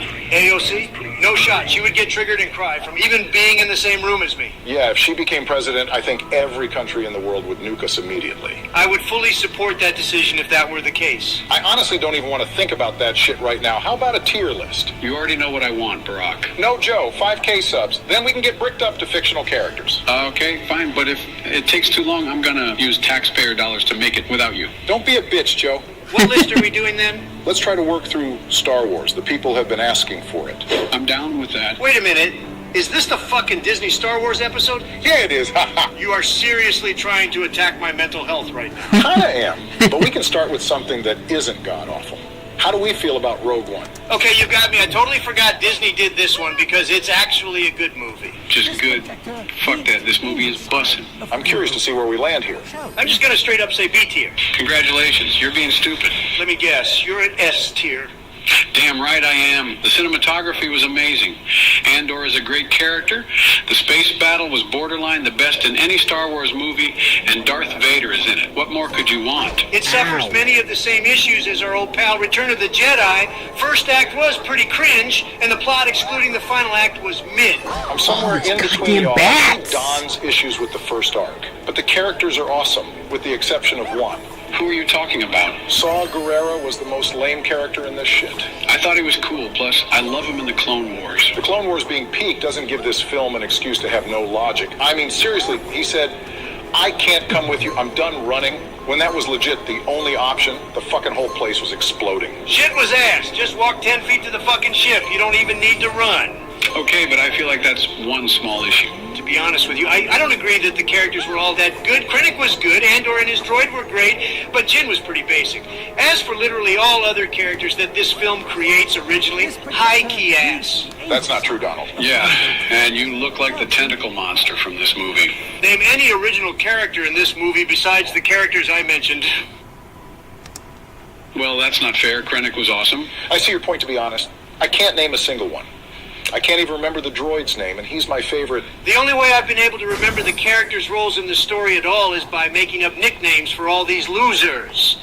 Robot, Tubby, Illegal, and Shitty Jedi. Let's be honest, though. Last act carries the whole viewing experience, and the writing comes together. And I'll admit that, though there needed to be more Vader in this movie for sure. Okay, maybe it's not perfect, but still a great movie. I wouldn't say great. I would. So I think we settle at A tier. Cool. Okay, Donald, your true fears have been realized, and we're going to have to rate the Disney trilogy. Oh, so we stopped ranking Star Wars, and now we're ranking man-made disasters? Come on, they were kind of fun movies, Don. Joe, I realize you were on your way out of this life. You're not as sharp as you used to be, and we all know you weren't very sharp to start with. But even your primitive reptilian brain can take a moment to collect your thoughts and realize these were some of the most hot garbage films ever made. Well, save me, Oswald, save me! Save me, dude, save me! It was fucking bad. Rey is a complete Mary Sue, the plot was borderline plagiarized, and the world building is like the entire franchise blew its fucking brains out before the cameras even started rolling. There should be a new award at the Oscars, named after J.J. Abrams for the most mid-movie of the year. Dude is a hobbit with the creative capacity of a cave troll. You're just a fucking jaded Disney hater. Plenty of people agree with me. Are you just okay with the way they destroyed Han Solo's character? They didn't destroy him, per se. They completely fucking destroyed it. He was a sad husk of his former glory. You mean to tell me that you expected Han to be a divorced loser responsible for his genocidal moody kid to take over the galaxy with pure gamer rage? Oh, come on, Donnie. Kylo was pretty cool. No, he fucking wasn't. He sucked Rathtar dicks. Gee, Donnie, it's like you actually have personal beef with this movie. I thought it was a fun watch. A fun fucking watch? What else is a fun watch to you, Barack? The Hindenburg 9/11? Your fucking wife's life story on Netflix? Okay, now you're just being crazy. The action was great. Characters weren't bad, especially Finn and Poe. Hux is pretty okay, too. Was that a positive comment? Of course you like Hux. You probably took notes from his speech for your rallies. Pretty sick speech, to be honest, but the positives pretty much end there. The First Order is a fucking joke, and what in the fuck is the Resistance resisting if the good guys won? At least it's kind of like in Phantom Menace, how the ending fight makes up for the bad stuff. It's not even fucking close. The prequel duels are infinitely better than the sequels. It's like they totally forgot how to do a lightsaber fight. There isn't a good one in the entire trilogy, I watched a video that explained it. Disney decided to use their lightsaber models in the saber fights, while the prequels and OT used prop sabers with thin metal rods for their duel. The metal rods were faster and more dangerous, so you had to be more trained to even use them safely. The Disney sabers were bulkier and harder to do the complex art forms that the prequels had mastered. That makes a lot of sense, considering I've had more interesting saber fights with my children than what appeared in these trash movies. I still think the movie is an entertaining tribute to what came before. You mean a pandering, plagiarized mess? Sheesh, the more I think about it, the less I like it. If you look at the positive reviews for this movie, they're either extremely surface-level reviews or from people who weren't even fans of Star Wars to begin with. You are pretty correct here, especially since they didn't use any of the momentum from this story to make the next two movies compelling.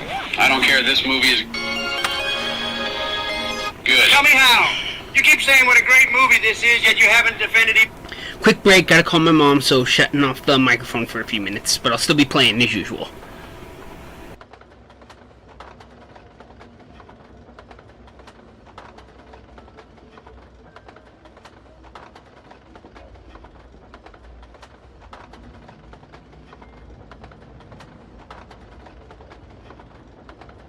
Hey, Mickey, let's get going, huh?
Be right there!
Wait for me!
Shall we go to Rainbow Caverns?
Shall we go to Rainbow Caverns?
Okay, I'm back, and man, is this thing confusing to navigate. But we'll get it. We always do. Been one of my points. I think Ray is hot. Put this fucking shit in F tier. No, Donald, it is not down in F tier. You'll give the actual F tiers a good name. Any higher than D tier, and I'll be upset. I'm at A tier. Fuck off. You're not giving an inch on these movies, are you? Imagine if someone said Clone Wars was F tier. I probably call Hillary's guys. That's right, I'm not allowing a positive rating. Would you go C tier? I would still be angry. I could agree on that. That's right where I am, and it splits the difference, so I think that's where we stand. Seeing it under all the prequels is good enough, I guess. I'm glad we made it through that one. What about The Last Jedi? Worst fucking movie to ever be projected on fucking screens. This movie is bad. Yeah, there's no real way around this one. Rian Johnson, that pathetic little worm, could have single-handedly killed this entire franchise with this exceptionally idiotic movie. When Disney acquired Star Wars, I was always afraid that something like this would happen. Rogue One gave me a lot of hope, but this was all my fears realized. This movie feels like a very different type of sci-fi movie, not Star Wars. Not only is it a horrible movie due to the dumbass plot, it isn't entertaining at all. Whatever you could find enjoyable about the characters from the last movie is now gone and replaced with bastardized versions of themselves. If that wasn't enough, they managed to destroy Luke's character to its very core. It takes malicious intent to fuck Luke Skywalker up to the point where he is now. At least they gave him a proper tribute. I found it disrespectful at best. You're both way off. Ryan could have pulled a Cersei Lannister and whipped Luke through all the streets of Coruscant naked, and that still would have been more respectful than what they gave him.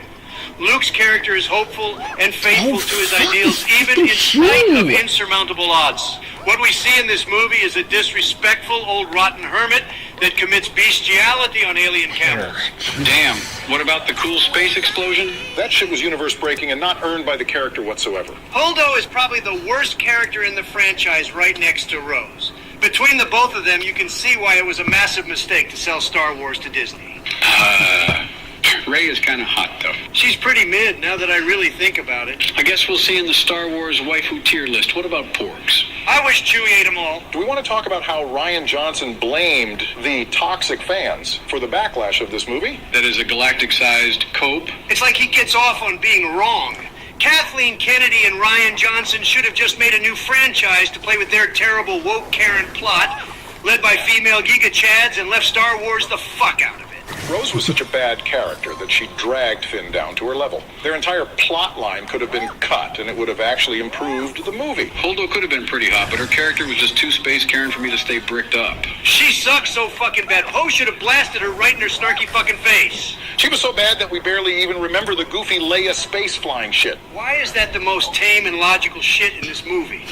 Even with her being fucking dead when this released. Because Rian Johnson is a fucking moron and needed to subvert our expectations. Only he subverted the expectation that he could make a good movie, especially after he made Knives Out, which was amazing. Nobody saw a legendary pile of shit like this coming. Oh my fucking god, we haven't even got to the throne room scene.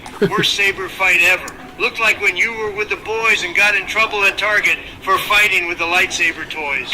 What's weird is Snoke's death wasn't surprising. It was just so mind-bendingly stupid that, of course, nobody expected it. Snoke was kind of cool in the last movie, and Andy Serkis is a goat, but it seems like Ryan just threw away anything important to JJ on principle. Just like when Biden became president. Hey, you did the same shit to me. When I win, I'll fucking do it again. It's fine in politics, but Star Wars is a story, and a story shouldn't have its whole direction up in the air for the next person to do whatever the fuck. It was the largest cinematic failure of all time. Mark Hamill tried to warn us it was over at every point, poor guy. Seriously. The dude was the entire franchise, and some man baby told him his opinion for this movie didn't matter at all whatsoever. I have legitimate rage for what Disney, Rian Johnson, and Kathleen Kennedy have done to molest this franchise and everyone who loved it. When I become president again, my first executive order is to decanonize these historically shit tier films. That's a pretty good idea. I might try to do that in election season. Okay, we all agree this movie stinks worse than Rian Johnson's Mangina. Let's condemn it to F tier so it can't hurt us anymore. You were right. Even The Force Awakens couldn't be in the same tier as this monstrosity. Now the other one, The Rise of Skywalker. This movie was a diss track of the last movie, and it still was just as bad. That is actually a perfect summary of this movie. Joe Bravo! Thank you, Donnie. But seriously, somehow Palpatine Returned actually was written on paper and got set as a line in this fucking movie. The prequels have even better dialogue than these movies, but it's hard to tell because of all the mental gymnastics you need to do to even pay attention to the plot. This movie was insulting. Just copying and pasting Star Destroyers doesn't make me feel like the stakes are higher. Just like the last one, this movie was all CGI and no brain. It was so funny how Rose was straight up cut from this movie. At least they treated Luke's ghost with some respect. True, It's almost sad that we see this type of devotion to Luke from JJ. I would have rather had a complete Abrams trilogy, but I know it would be mid at best. The plot here is so ADHD, it's insane. Jumping from planet to planet, trying to cover enough ground to justify a climactic conclusion. How come it was all new planets, but it looked like every single planet was a copy of what we've seen before? This movie is so fucking boring, I fell asleep like 14 times. I found next to no redeeming qualities from watching ruined characters look for a thing, and then a knife, and then translate the knife, and then... Joe, wake up! Oh, my bad. The worst part was the last act, something that was never done in a Star Wars movie before. I mean, they straight up copied Avengers Endgame and could not have made it more obvious. Bro, what the fuck was that Kylo and Rey die and kiss and die? That was the only part of the movie I really liked. I laughed out loud in the theater. It was actually fucking funny. How was their kiss more cringe than every time Luke and Leia kissed? It makes sense. My sister is the love of my life.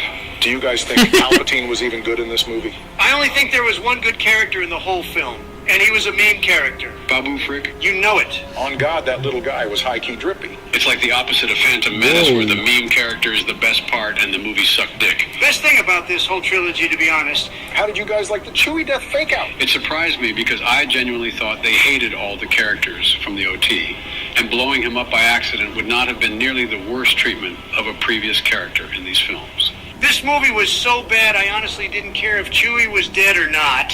He was dead the second Disney got its claws around him. At least he finally got his medal. Nah, man. Those guys brutally butcher every character we love and then give Chewie a handout in response to a meme. I'm sure he enjoyed his fucking medal after all his friends were torn to shreds by screeching feminist losers. You gotta talk about how dirty they did my boy Finn. He was a fantastic character that had a great backstory in Force Awakens. They made him look like an idiot in the second film, and in this film he just screams Rey the entire movie while she ignores him. I really wanted Rey and Finn to end up together.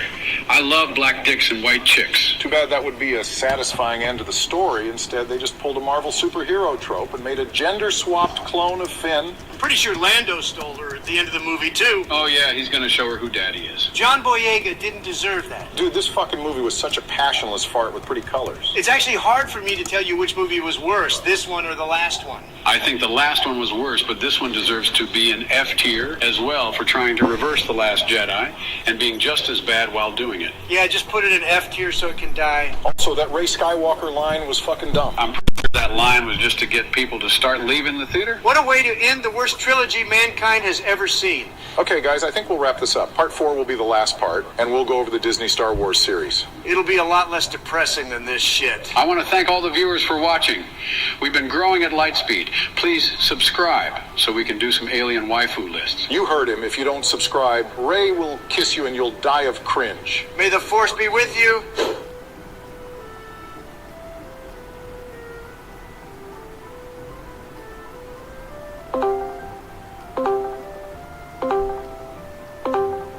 Fellas, I just watched your Ninja Storm 4 video, and I gotta say that was pretty funny, especially when Donald broke the TV.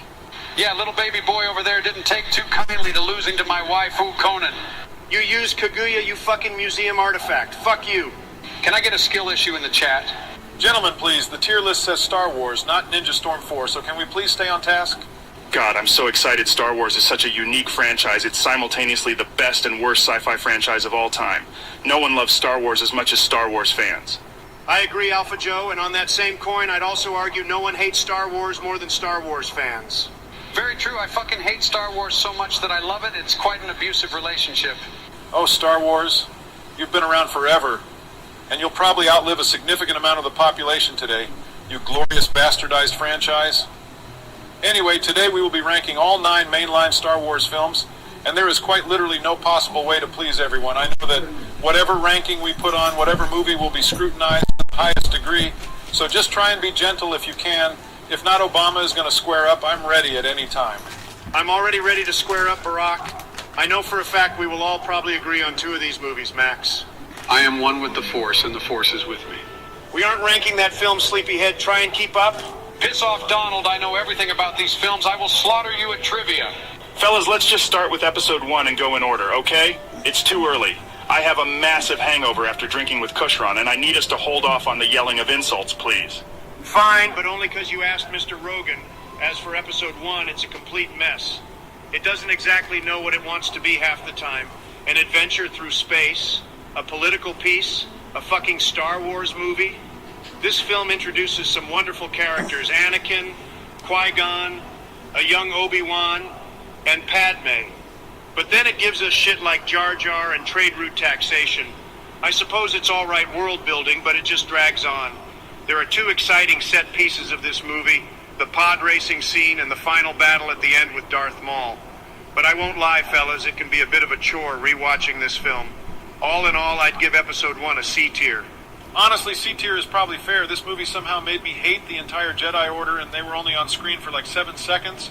A little boy is scared because he's in a brand new place, on a brand new planet, and he misses his mom, and they essentially boil his feelings down into this quote, "Oh, you miss your mom? That's so lame and could lead to evil, bro. Trust me, bro. No family for you, bro." Like, what the fuck? To be fair to the Jedi, they didn't even want to train Anakin on the premise that he was too old.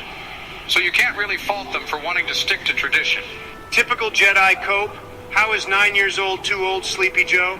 Oh wait, I probably shouldn't be asking you of all people that. It makes sense you'd side with the child-snatching Jedi. Fuck off, Donald. I bet your favorite character is Palpatine, you bitch. Fellas, please relax. Papa Palpatine will be discussed much later. I agree with C tier. The Darth Maul fight and the beautiful music that accompanies it carries this movie into C tier. It's arguably the best or second best fight in the entire franchise, depending on who you ask. Now let's move on to episode 2. Yikes, fellas, where to begin on this one?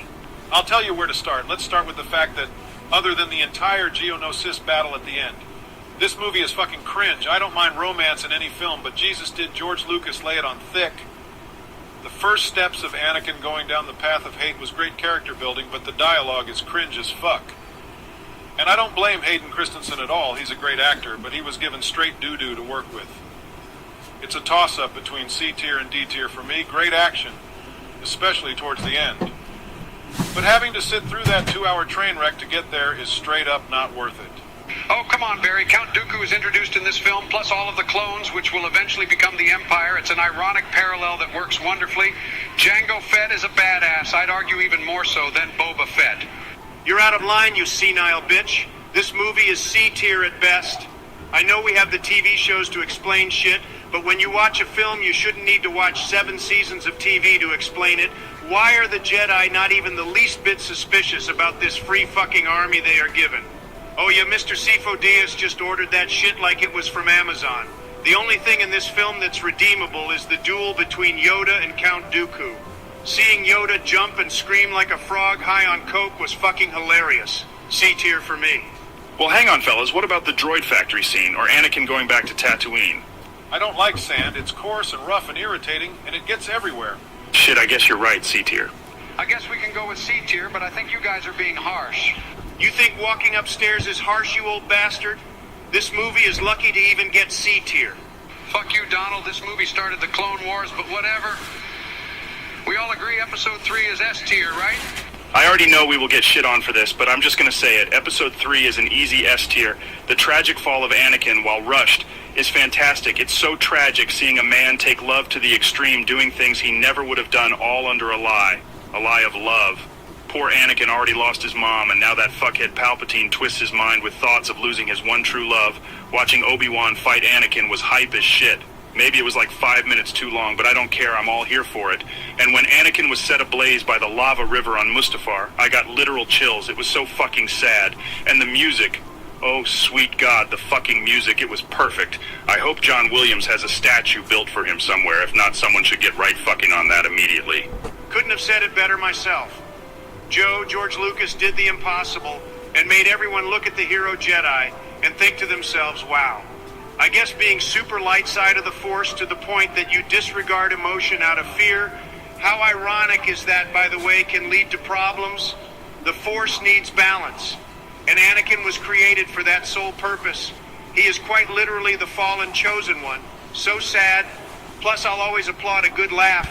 And Palpatine is literally the evil laugh king of film, Alpha Joe. Could you ask Jamie to do the thing?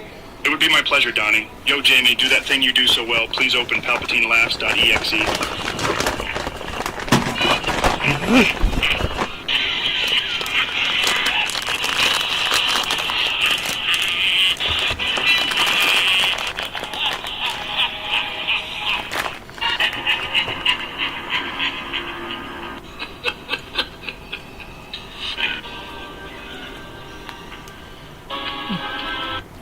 you hear that laugh, it borderline puts a smile on your face, doesn't it? The prequels were pretty rough, and putting Episode 3 in S tier certainly doesn't make it a cinematic masterpiece. But between Order 66, General Grievous, Anakin versus Obi-Wan, Yoda versus Palpatine, this is a fucking Star Wars movie. I'd put it in S tier every time. Glad we all agree on Revenge of the Sith, fellas. Don't get too comfortable nappy time, Joe. I know this will only happen one other time, and I no doubt will clash with your stupid opinions on every other movie, starting with Episode 4. I think it's B tier. Oh, fuck me, that's a bit low, don't you think? I don't know where you get the nerve, Donald, I really don't. I wish I could just Vader you through the screen and snap your neck. You'd have a better chance at being a competent leader than you would at touching me, fuckhead. This movie is, of course, a classic. It introduces Luke, Obi-Wan, Han Solo, Princess Leia, and R.I.P. Carrie Fisher that shit hurts still to this day. And it introduces many more characters as well. The story is fun and engaging, but fellas, it just hasn't aged as well. Taking the movie at face value, it's kind of stupid that the Death Star has a random fucking hole that exists to just blow it up. I know Rogue One exists, but if we aren't including the TV shows for the prequels, we aren't including Rogue One for Episode 4. If we are being real here, you shouldn't have to watch a whole other movie to explain a plot convenience. And as much as I love Obi-Wan and Darth Vader, this introduction to lightsaber duels was done so much better by literally every other piece of Star Wars media ever, that every time I see it, I just see two old dudes poking each other. It's B tier. I agree it hasn't aged as well, Donald, but Star Wars is more than just lightsaber duels. And seeing a young main character like Luke, a literal water farmer, I mean, I can't think of anything more fucking boring than farming water. Anyway, seeing a farmer have destiny thrust into his arms due to the rebellion happening against a galactic empire is awesome. I mean, convenient or not, Luke blowing up the Death Star was awesome. And what a save by Han Solo and my main scruffy boy Chewbacca, blasting Vader away so Luke could get the job done. And the absolute treasure that is Princess Leia. The lowest I would be willing to go is A tier. I mean, you boys said it all, but I still think it's S tier. You played Kaguya in Ninja Storm 4, your opinion is irrelevant. Gosh, guys, I'd like to get a word in here. I agree with A tier for Episode 4, but I'm going to go ahead and talk about Episode 5 now before I get left behind again. Episode 5 is the best Star Wars movie ever created. Fight me, I dare you. It's not only the best Star Wars movie ever made, but one could argue it's one of the best sequels ever made. It had just about everything going for it. The Battle of Hoth was fantastic. Luke seeing the Force ghost of Obi-Wan was so fucking cool. I mean, holy shit, he's a fucking ghost. We are introduced to Yoda for the first time, which was dope. I mean, who would have thought this cookie old alien happens to be one of the strongest Jedi who ever lived? He trained Luke and showed us the way of the Jedi, dropping wisdom at every corner. Do or do not, there is no try. That shit sounds simple, but it was motivating as hell. There's nothing wrong with trying, but at the end of the day, you either do or you do not. And it really showed all the flaws of our main guy, Luke, clearly unprepared and unwilling to listen due to his rashness and love for his friends. He leaves his training early only to get bodied by Vader. It shows us a flawed main character, and I love that shit. He goes out and loses because of course he does. He's fighting fucking Vader. And of course that grand revelation of Vader being his father. I mean, let's be honest, if you got to see that in theaters back in 1980. I bet you shit yourself, S tier. Well said, Barack. That scene is arguably one of the top 10 scenes in all of movie history, Jamie. Use the Force and play one of the greatest plot twists in all of cinematic history.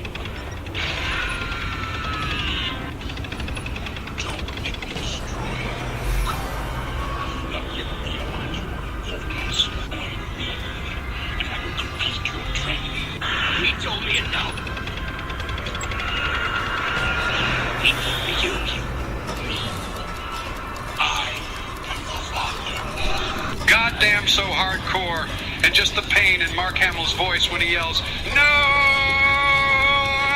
What a goddamn amazing film. And on top of all of that, we get introduced to Boba Fett for the first time, an iconic villain, as well as the charming and ever legendary Billy D. Williams as Lando Calrissian. His betrayal made me hate his guts. I was about to raise hell when I watched that shit in theaters, but luckily Lando made the decision to turn his back on the Empire and aid our heroes. And I ain't gonna lie, fellas, seeing Han Solo being frozen in carbonite after having Leia confess her love to him was tragic. You didn't know if he would live or die, so sad. Just has to be the best S tier. Couldn't agree more, fellas. This movie is almost as iconic as I am.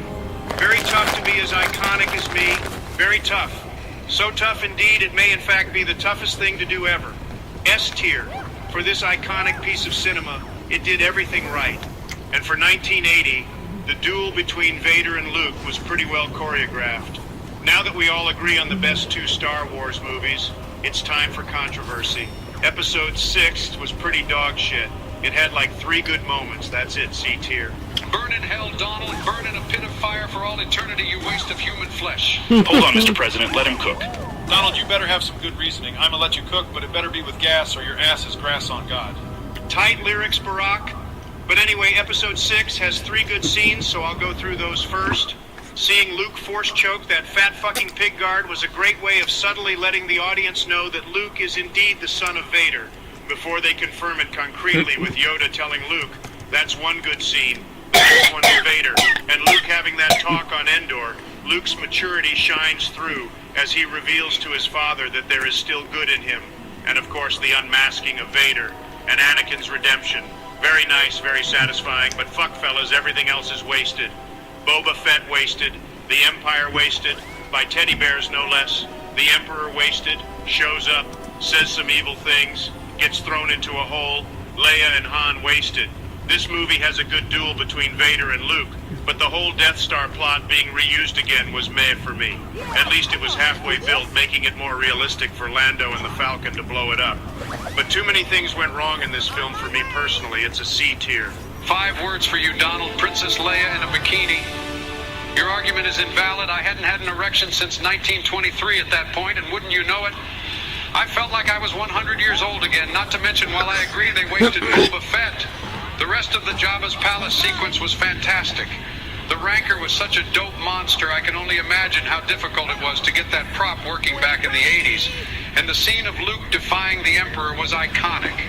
It's arguably one of the greatest quotes in all of Star Wars. Jamie, pass that death stick over here and play that beautiful quote. You failed, Your Highness. I am a Jedi, like my father before me. Donnie, I hear your argument and you make some valid points, but I think we should put it in B tier just for that epic quote alone. The movie was solid, certainly not as good as the other 2, but I can't see myself willingly putting this movie into C tier. Plus, say what you want about the Ewoks, but that scene where they believe C-3PO is a golden god was fucking hilarious and highlighted Luke's resourcefulness. There were some stinky poo-poo moments, but it wasn't that bad. I give a B tier. This movie is A tier, goddammit. Fuck you, sleepyhead. Your entire fucking presidency is in F tier. I will concede and give episode 6 B tier, but no higher. It's lucky it gets that shithead. Get a life, fat ass mommy Leia is fantastic. I find your lack of faith fucking disturbing, bitch. That quote isn't even from this movie, you walking advertisement for euthanasia. Save the energy for shitting on the sequel trilogy, dummies. I'm putting episode 6 in B tier, and that's final. Slob on my knob like corn on the cob. If you disagree, now let's get through this nice and easy. Episode 7 was the only movie in the sequel trilogy that was inoffensive. It's basically New Hope 2.0, but it looks amazing. And it definitely set up a bunch of stuff that should have had payoffs. But Rian Johnson decided to fuck everything up. On its own, the movie is a good reintroduction into Star Wars. It's one of those Star Wars movies you can throw on and anyone of any age can enjoy. Plus, the death of Han Solo was pretty tragic, but honestly, I kind of saw that shit coming. I'm honestly surprised they got Harrison Ford to come back for that shit at all. B tier for me. I agree. I can't bring myself to put it into A tier simply because it is the exact same plot line again. Just a bit bigger, really. Starkiller Base is just a bigger Death Star. And Kylo Ren was a dope villain. Probably the only character in the entirety of the sequel trilogy I gave a shit about after Episode 8 specifically. Though Finn and Poe were pretty tight in Episode 7, and I think Rey was played well by Daisy Ridley. It's just such a damn shame her character was written so poorly. Rey is bullshit. And no, not because she's a woman. Kathleen Kennedy said that shit, and it pissed me off so fucking much. One of the main characters of the original trilogy was fucking Princess Leia. And she was written fantastically. But Rey is just written as this random scavenger that spent her whole life on a desert planet. Orphaned from a young age. Oh gee, I wonder where we heard that before. And fine, I can accept the fact that she can fly the Falcon. Fine, I can accept the fact that she can excel at it. Fine, I can accept the fact that she is clearly able to resist Kylo. Somehow, I guess it's her will or some shit I don't know. But I draw the fucking line at her using a Jedi mind trick on her first fucking try. I mean, come on, the literal being born from the Force needed training to do anything. At least with Anakin, they showed him capable of handling pod races, hyper-fast races that require the instincts of the Force to pull off. Rey only knows how to drive a speeder, but now she just knows how to fly the Falcon perfectly. It's irritating is all, and I like Rey, I really do. I think she was funny, and had some good dialogue with Han Solo and Finn. But man, she just can do no wrong. The entire trilogy, it's insane. Overall B tier, fuck Kylo, I'm glad he got shot. I will admit, it is pretty convenient that she can do all of that in a matter of hours. And I honestly don't know how she beat Kylo. I mean, I know he was injured, but she never even held a lightsaber before, and yet was able to go toe-to-toe with a guy trained by both Luke and Snoke. Plus, the way Disney uses lightsabers is so weird sometimes. Like in Episode 8, Rey just slices through an entire rock. But in Episode 7, she slashes Kylo's face and just sort of scars him. Like, am I crazy or something? Shouldn't Kylo Ren's face have been ripped off? Not only are you crazy, Joe, I'd argue you're batshit insane, but yes, I do agree Kylo should be fucking dead. But despite all of these flaws, overall I still think it was a solid return for Star Wars. B tier is fair. Fellas, may I do the honors of ripping into Episode 8? Ripping into Episode 8? What's wrong with Episode 8? It's a fantastic movie. Joe, you're starting to make me question why I chose you as my VP. Ignore him, Barack. Are you really surprised that Sleepy Predatory Joe dropped a dog shit opinion? Alpha Joe, rip this absolute fool to shreds, please. Gladly, Donald. This movie has two positive things going for it, the theme itself and the cinematography. I like the idea that you don't have to be some special descendant or creation of the Force to change the universe. I think that's dope. Anybody with a little courage and hard work can become special. I also think Rian Johnson is a great director, and I think this movie has some beautiful shots. Rose's sister sacrificing herself, the Holdo maneuver, Luke Skywalker's force projection being shot up by ATATs, all beautifully shot. However, literally every character in this film is wasted and used so horrifically bad that it makes me wish I wasn't bald, so I had hair to put on my head. You're going to sit here and tell me Luke Skywalker, the man who literally saw the good within Darth fucking Vader, contemplated killing his nephew because he had some dark thoughts?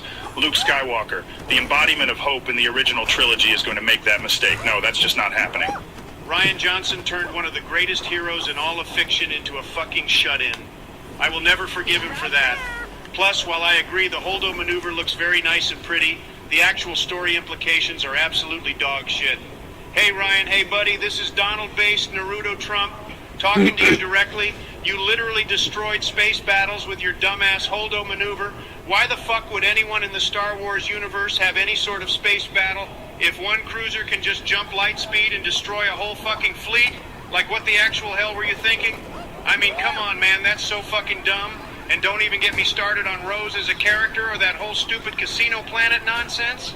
That Casino Planet is without a doubt the most pointless B-plot in a movie I think I ever had the misfortune of watching. It was so lame and so goddamn stupid. Rose and Finn literally failed their mission. And by doing so, they find a hacker that they weren't even looking for and fucking jail with them. In the words of the great Han Solo, what about that amazing fight scene in Snoke's throne room, fellas? That shit was awesome. And seeing Kylo Ren kill Snoke like that was a massive shock. Shock doesn't equal good dumbass. That throne room scene is awesome when you first watch it, because it moves so fast you can almost not see the several mistakes that occur throughout it. However, that fight in all reality is probably the most dog shit fight in the entire series. Look it up. Better creators than us have already shed light on how dog shit this fight scene is. This movie offends with every character. Rey is stupidly overpowered, and no J.J. Abrams making her a fucking Palpatine doesn't solve that at all. Disney lost the plot for real. Episode 8 and 9 are so dog shit. But I'll keep my thoughts on Episode 9 for later. Leia using the Force the way she did. Stupid. Luke's character throughout the entire movie. Stupid. Kylo Ren was interesting, I'll grant them that. But he pulls the old Ben Kenobi trick from the original trilogy, telling Rey in this movie that her parents were nobody. Sorry, idiot girl, your parents are just filthy junk traders who sold you off for drinking money, only to then turn around and be like, oh, well, actually, I wasn't lying, your parents were nobodies, but your grandpa was fucking Emperor of the Galaxy in the next movie. God, just thinking about it gets my jimmies going. D tier for this dog shit movie. D tier is fair. You could make arguments for F tier, but at least this movie tried to break the norms of Star Wars. So I give credit for at least attempting creativity, but Jesus Christ, you don't have to kill everything to do that. They killed Luke, His character, his lightsaber, my hopes and dreams, oh Lord, why, sad Obama noises. Sad Obama noises times 2. I think you guys are being harsh, but D tier is fine. You all sound pretty convinced, so I don't think anything I say can really change that. That's because anything you have to say is filled to the brim with piss. You fossilized failed attempt at a human being. Fuck you, Donald. This movie is dark and gloomy, but it showed more than you'll ever understand. Grab some bleach and chug, bitch. Enough, Joe. Enough, Donald. We're at the final excruciating movie, Star Wars Episode 9. The Rise of Skywalker is an absolute embarrassment to the entire franchise. The second they announced that Palpatine was coming back, this movie already made it into F tier. If you're a literal child and Episode 9 is your first ever experience with Star Wars, I'm sure this movie was great, but if you're a Star Wars fan, I just don't understand how you can enjoy this movie. This movie has been shit on to death, so I'll keep it brief. Palpatine returning with no explanation other than a prequel quote is dog shit. Waiting until the final movie to have your 3 protagonists go on a mission for the first time on screen was fucking dumb. A Death Star laser on Everstar Destroyer is fucking dumb. Rose being cast aside after fan backlash is fucking dumb. I feel terrible for Kelly Marie Tran. She's a great actress. She was just given such bad writing in Episode 8 that JJ decided to just not use her at all. This entire movie moves at 4,000 miles an hour, just throwing colors and nonsense on the screen until it's over. Ben Solo being able to miraculously bring Rey back to life was fucking dumb. This whole movie just takes Anakin's redemption and takes a massive dookie all over it. And oh my Christ, that cringe fucking ending. Jamie pull up the worst scene in the entire franchise and pass me that Jakku Kush. I'm going to need all 47 grams of it for this scene. Who are you? Rey Skywalker. God, this movie fucking blows. But try as Disney might, they will never kill Star Wars. Those rat bastards. The best thing that came out of Episodes 8 and 9 was the fact that Jon Favreau and Dave Filoni are basically now in charge of Star Wars. Thank God Almighty for that. I don't understand how you run such a popular movie franchise into the ground like that. Terrible movie. Rest in peace. Carrie Fisher. At least she didn't have to see what a terrible movie they made. F tier for the worst movie in the franchise. Yeah, I gotta agree with you fellas. This movie made me cry, and not in a sad, poetic way, but in an angry way. This movie is so goddamn cheap, it's almost like a bad video game. No. It's like the whole movie was a fetch quest. Get this item to go to this place, to get this item, to go to this planet, to get this item. We can't get past the blockade, but luckily we got this item. I mean, it just goes on and on and on and on. It's terrible. Easily worse than Donnie's presidency. Fuck off, lil baby Joey. I'm calling my campaign manager right now and telling them to double everything. Big Donnie is out of here. That clown should be making calls to his lawyers, not to his fucking campaign anyway. I gotta go, fellas. I need to do some research on Natalie Portman. See you later. Barry, this was pretty fun, but I'm kind of feeling lightheaded. Hey Mario fan, how you doing? Really kicking my ass. This shit is greener than Yoda. I gotta go. Oh shit, I'm falling. Jamie, catch me. Yep, AI presidents, LOL. Since there's not really much going on with me doing a third playthrough of the game and doing it 100%. I'd also like to thank everyone who subscribed to our channel. As of now, we have over 600 subscribers, and all of us here can't be more thankful. Thank you all so much. Leave a like and subscribe if you want to see more content. Obama out.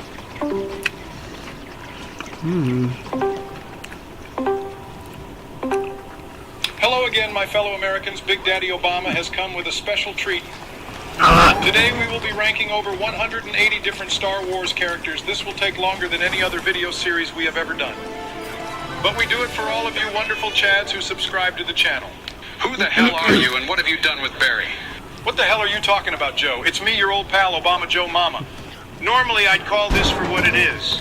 An old man having another senile episode, but even I with my great ears. The greatest ears, yes indeed, no doubt the greatest ears of all time. But I digress. I, with my magnificent hearing ability, can hear you sound different, Barack. Well, geez, fellas, all I did was turn up the audio on my headset, but I can turn it back down and let the audience decide which sounds better. Because I very much still am Obama. All right, let's do a quick test. Turn your audio down. This is how I sound with my audio turned down. Mic check 1, 2. Obama's in the sauna with a couple of fauna. Oh, hey, Barry, you're finally here. So I did see the Coyote vs. Acme trailer. I'm really excited for it. By supernatural forces beyond our comprehension. I wasn't expecting the other Looney Tunes to show up. I thought it was just going to be Wile E. Roadrunner and then the other human people in the movie like John Cena and Will Forte, is that the other guy who's in the movie? Playing the lawyer? I don't know, but either way. But yeah, no, I was pleasantly surprised to see all the other ones, and so this means that this will be the first non-Space Jam Looney Tunes hybrid movie since Looney Tunes Back in Action. And I'm just going to drop a hot take right now and say that that is not a bad movie. It's a great movie. I love it. I think I'd say I love it more than Space Jam. And I love Space Jam, but just not as much as Looney Tunes Back in Action. So yeah, so I'm really excited for another hybrid Looney Tunes movie that's not Space Jam, because Space Jam and then Space Jam New Legacy. So yeah, so this one has absolutely nothing to do with basketball this time. So really looking forward to it. Yeah, can't wait. Just a few more months. It comes out in August. So, yep. The complete collapse of one's brain is actually quite sad to witness in real time anyway. Turn your mic back up, Obama, so we can go for a second test. This is how I sound with my mic turned up. Mic check 1, 2, we recording. Obama brings the smack down and leaves the crowd looking like clowns. Take a step back with this gat and make the whole club turn around. Solid flows, Barry. Yes, indeed, solid flows. You sound fine either way to me, Barack. Let's stick with your audio turned up for now, and let the audience decide who sounds more like a straight G. Anyway, Mr. Rogan is sadly on a trip in Tahiti with some guy named Dutch van der Linde, so he won't be joining us for part 1 of this series. Let's grab Bush instead. I know he's been itching to make another video with us. That sounds good to me. Are you okay with that, Joe? Yeah, whatever you say, fake Obama. Let's invite Bush, a real person. Burning Kush and slamming Bush, the big George W. has arrived. Glad to hear from you, George. We will be ranking Star Wars characters, and there's a metric fuck ton of them, too. Are you ready for this? I was born ready, Barry. Do we still have the almighty Jamie to summon clips for us? Let's test it right now. Jamie, play Papa Palpatine's Power Fantasy. Well, that answers that. I'm going to get started. Ayla Secura is a smoking, hot alien babe. On top of being a skilled Jedi, she was come on. Killed in Revenge of the Sith, but she had some fun moments in the Clone Wars show. It's April. It's not even fucking June, May or June, for crying out loud. She's certainly great eye candy, but she unfortunately doesn't get much to do in the movies. Even in the Clone Wars, her greatest moment is like getting Anakin. I know, Anakin my babies. I know you're scared of the fireworks. I know. Geez, sorry, fellas, I changed my mind. I was going to agree with Good, but I don't think she does anything in the Clone Wars TV show like actually besides participate in a battle against some droids. Damn it. I vote that she goes just under good tier. Sorry, sleepyhead, but George is right. Ayla is cool for sure, but she really doesn't do anything that crazy in all the scenes she gets. Shit. Mid-tier for me. Sorry, Joe, gotta agree with Donnie and Bushy McBush. She's mid-tier for me as well. I don't care what you have to say, imposter. You're not even the real Obama anyway. I love how dumb you are sometimes, Joe. I'm going to talk about our first GOAT tier character. Ahsoka Tano is the best redemption story in all of Star Wars. Fight me, I fucking dare you. Donnie, don't play that game, so don't even try. You will lose so bad. Can't stay long. Okay, well, thanks for stopping in, Mario fan. Ahsoka was an annoying brat in the original god-awful Clone Wars movie. That shit was subpar, and she was just a brat the entire time. But then over time, season after season, piece by piece, Ahsoka Tano not only becomes a great character, but an integral player in the very way Star Wars turns out.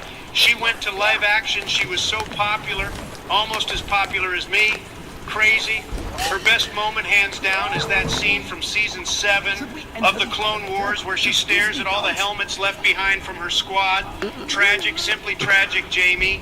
Make like a banana and shit out that scene, bro.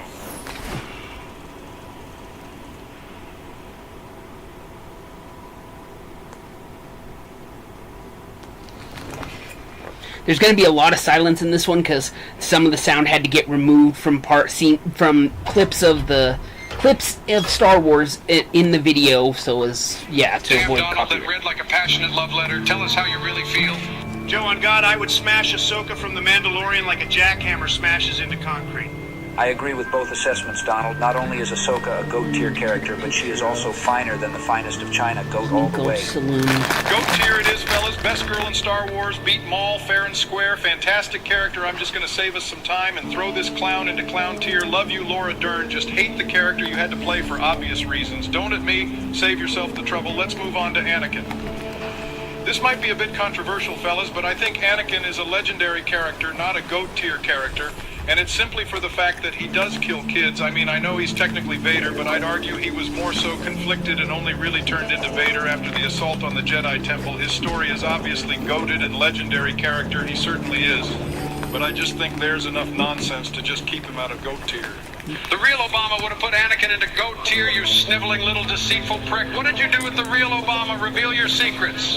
Joe, you need a doctor's visit. You're losing what little marble was left in that Radley paint can head of yours. Listen, Obama, I get it. I really do. Oh, no, Anakin. No, don't kill those kids. But in the words of the great Michael Jordan, fuck them kids. Anakin is a goat. I have to agree with Donald, Mr. Obama. I mean, the absolute tragedy that is the life of Anakin Skywalker is just too good of a story to not be in GOAT tier. Just imagining what could have been is enough to make my fragile heart burn with passion. Yeah, fake Barry Anakin is a goat. And with the added benefit of the Clone Wars TV show, we can see his descent to the dark side, man. When you really think about it, Anakin just wanted to be a Jedi and have a wife. The Jedi Order really did fail Anakin, and I think his best scene was the one that shows his faith in the Jedi shaken severely. The moment when Ahsoka leaves the Jedi Order, I'm grabbing some tissues real quick. Jamie, play that clip, homie.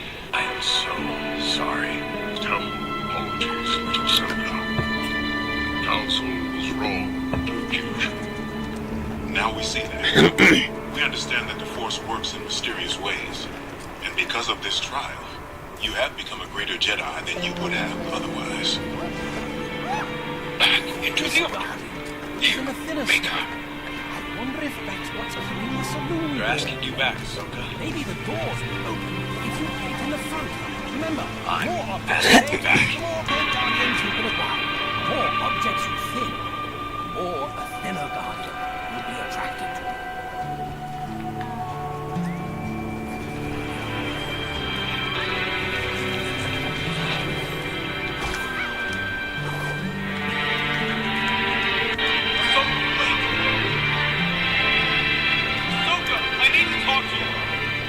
The council didn't trust me. So how can I trust myself? I can't stay here any longer. Not now. This is one of those battery spheres the Mad Doctor spoke of. We should bring it over to the receptacle by the train. You attracted a guardian. Launch guardian. All right, gentlemen, I concede still not a fan of the whole killing kids thing, but I suppose that just wasn't Anakin at that point, but rather Darth Vader. I give GOAT tier. Glad you came to your senses, Barry. Let's go ahead and rank Little Dooku Jr. I am, of course, talking about Ventress, a mixed bag for me. I think she's a pretty cool assassin and had some good moments both as a Sith and just on her own. I don't know, fellas, was she even a Sith? I think she thought of herself as a Sith. How did I die? I don't know if she ever was actually considered one by Dooku. I think she's a great tier character, with her best moment for me personally being when she got so mad she choked both Anakin and Obi-Wan at the same time. Jamie, your omnipotent ass is working overtime. Play that clip, homie.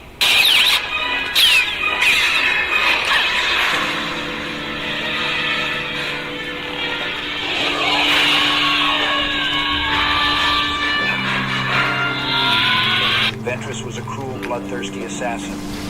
Remember when she killed that one clone and gave him a kiss? That's brutal.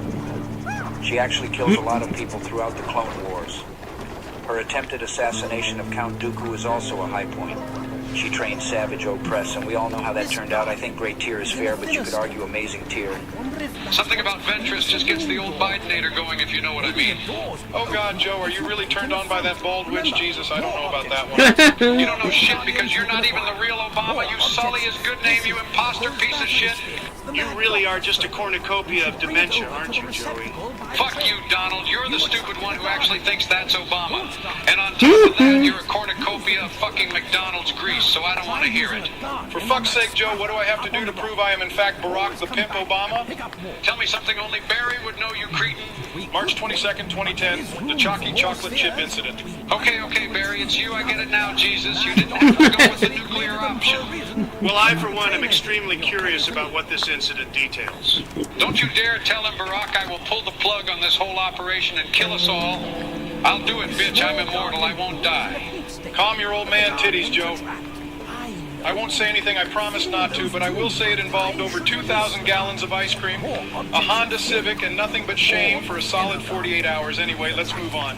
Aura Singh is a good character, solid villain. Her best moment would probably be when she executed that clone. Okay, so based on that description, involved gallons of chocolate chip ice cream, a car, and 48 hours of shame. My guess is Biden ate way too much ice cream and ended up shitting himself in the car, so they were cleaning it out for 48 hours. Well, I don't know if they were totally cleaning out the car for the entire 48 hours, but basically, yeah, basically it sounds like Biden ate too much ice cream, got sick in the car, and then, yeah, that's, so yeah, pretty sure that's what they're implying happened, so.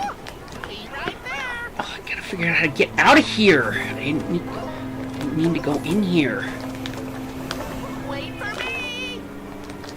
Come on, man. How did I even get in here in the first place? There. Okay. Name! CT-411. Gotta overdo it. Over! Those pawns. Wow, it seems like Jamie just knows what to play without even asking. Is his power limitless? It seems to be growing. Best not to question it, George. I agree with Barry, though. Good character, solid design, and her interactions with Boba were a nice touch. But nothing really... Hello, Power of J. Welcome back. But she isn't bad by any means. Let's continue with the best character to come from the sequel trilogy, Babu Frick. If you've never seen Episode 9 and you think Big Donnie is playing a little fib on you, I can assure you that I am not. This little guy is named Babu Frick, and his best moment is when he yells out like an absolute alpha. No, Goofy didn't smoke. What is it with you and you keep going back and forth. First you don't want cussing in cartoons, now you want cussing in cartoons. It's like, yeah, no, they have not swore in any Disney movie, and they likely won't. Except maybe Pirates of the Caribbean, I don't know. That one was PG-13, so maybe. But other than that, you're not going to find cursing in the animated Disney movies. Now, can we please get off the subject of cursing on cartoons? That's all we've been talking about and asking about. He could form his own harem of aliens if he wanted to. Yet he's kind enough to leave some pussy for the rest of us. What a chatted legend. I think I would kill someone if Babu asked me to. Legendary character, best character in the sequel trilogy by a country mile. Do you guys mind if I talk about Baby Yoda? He has a name, George. His name is... No, there's no blood scenes in Lion King Jr. or the Lion Guard thing. Well, Disney... Are you talking about the movie or the Lion Guard on Disney Jr.? I don't know. Oh, that's rich coming from you, mister. I am the chosen one. Out of everyone in this call, your credibility is equivalent to dog water. Fellas, you've hardly argued this entire time, so please don't start now. I want to hear George's take on Baby Yoda. Oh, damn it, Barack, not you too. His name is Grogu, for fuck's sake. Call him what you want, Joe. That little bundle of joy is Baby Yoda to me. Now go ahead, George. Please continue. Thanks, Barry. Baby Yoda is absolutely adorable. Let's just get that out of the way. No, he's not. He's creepy as fuck. I hate Baby Yoda. Things, but I just think it has to be said. I mean, for 50 years old, Baby Yoda sure is great. No, he's not. He survived so much, he was at the Jedi Temple during Order 66. He used the Force to save Mando countless times, and in Season 3 of The Mandalorian, he gets that little robot mech suit and just keeps on saying yes or no all the time, which I personally found to be extremely funny. And I think it's very cool that he chose his adoptive father over Luke Skywalker. I mean, that's a pretty baller move for such a little green boy. His best scene is definitely him using the Force on that beast that was attacking Mando in Season 1 of Mandalorian, Jamie. I don't even gotta say it. You know what to do. Get jiggy with it.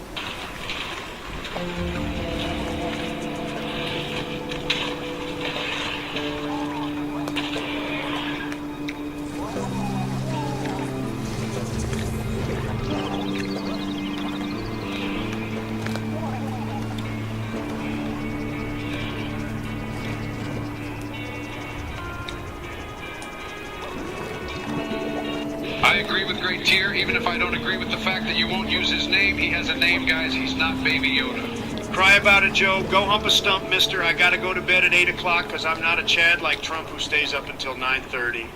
You think you're so cool because you stay up until the witching hour, but mark my words, Donald, I have powers beyond your comprehension, and soon your tomfoolery will no longer be tolerated. Oh no, Brandon, I'm sincerely shaking in my solid gold boots. Yes, indeed, I'm shaking in my $240,000 pair of shoes. So frightening anyway, piss off, you old fart. I'm moving on, and I'm doing a 2-for-1 special. So blow me, Barris Offee was a good character, nothing special. But she had some good moments in the show, particularly her being the one that set up Ahsoka. But I want to talk about a GOAT tier pick. The B-1 battle droid. I'm not even going to explain myself. They're in GOAT tier. No, I don't fucking care about Baby Yoda, and I shouldn't. Freaking, I hate Mandalorian. It's so boring, and Baby Yoda's so fucking creepy. Programming. Find Master Yoda. Fuck the Mandalorian. What does he look like? He'll be the small, shriveled green one. With the light. No, he's not cute. He's creepy as fuck. Little green light. I hate him. You fucking rat. That's the Jedi. He is a little one. Blast him! We're too big to fit in there. No, we're not. Watch this.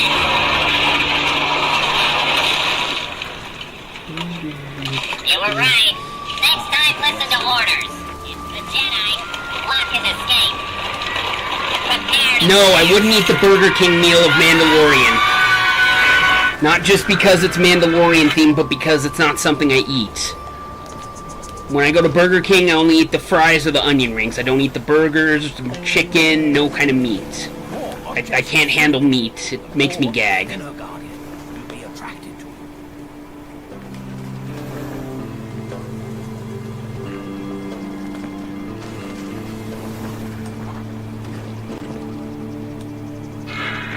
Leader, we found the Jedi.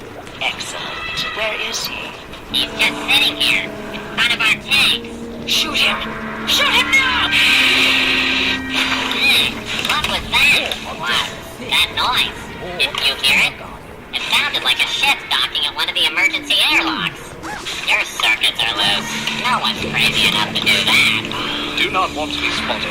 I knew it! It's them! Oh no.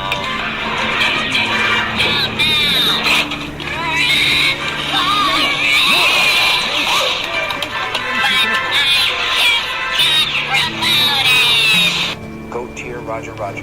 Thank you for showing me that wonderful clip. God, those battle droids are so stupid. That was amazing, and my day has significantly improved anyway. Let's keep this gravy train going. Baze Malbus was a solid character. I'd put him in good tier. He's a cool foil to Chirrut in Rogue One. And his last stand against the Death Troopers earns him mad respect, but that's all we've really seen of him to my knowledge. I give him good tier. And I want to get in on this 2-for-1 action. BB-8 gets a great tier for me simply because of his design. He's a dope little ball. I agree, Barry. That movie was so sad. Seeing everyone die, so unfortunate. It's actually pretty sad. They did all that just to give our heroes a shot at taking down the Empire, and they're all heroes for it. Rest easy. And BB-8 was in fact a little rolling ball of a Chad. I think BB-8 along with Babu Frick are the two best characters in the entire sequel trilogy. Easily, no one comes close to those guys. Wouldn't you agree, Bush? You got that right, Joe. Although I think you're forgetting another character from the sequel trilogy that's actually better than both of those guys.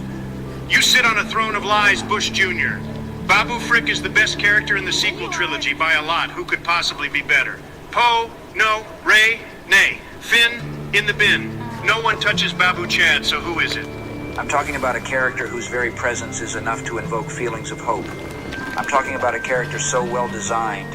When you see him, you think to yourself, by golly, what a... No, I'm not gonna play the radio because then fucking I'll get copyright claimed for playing music, and then friggin' I'll have to mute the video, and yeah. I am, of course, talking about Cloud. Jamie play Claude's best moment. I've tried playing music and radio before, and it always gets copyright claimed, so I have to mute the audio, so it's not worth it.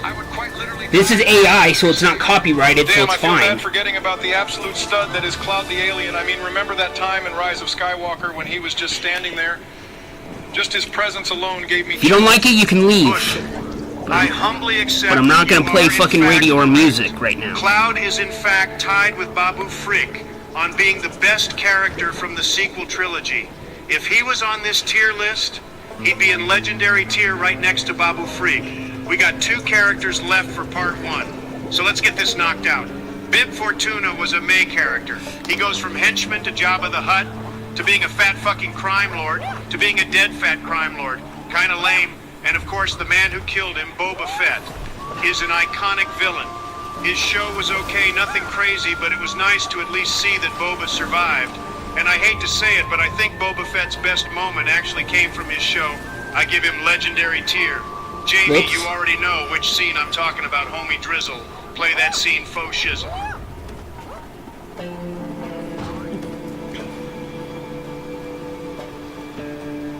Don't worry about it.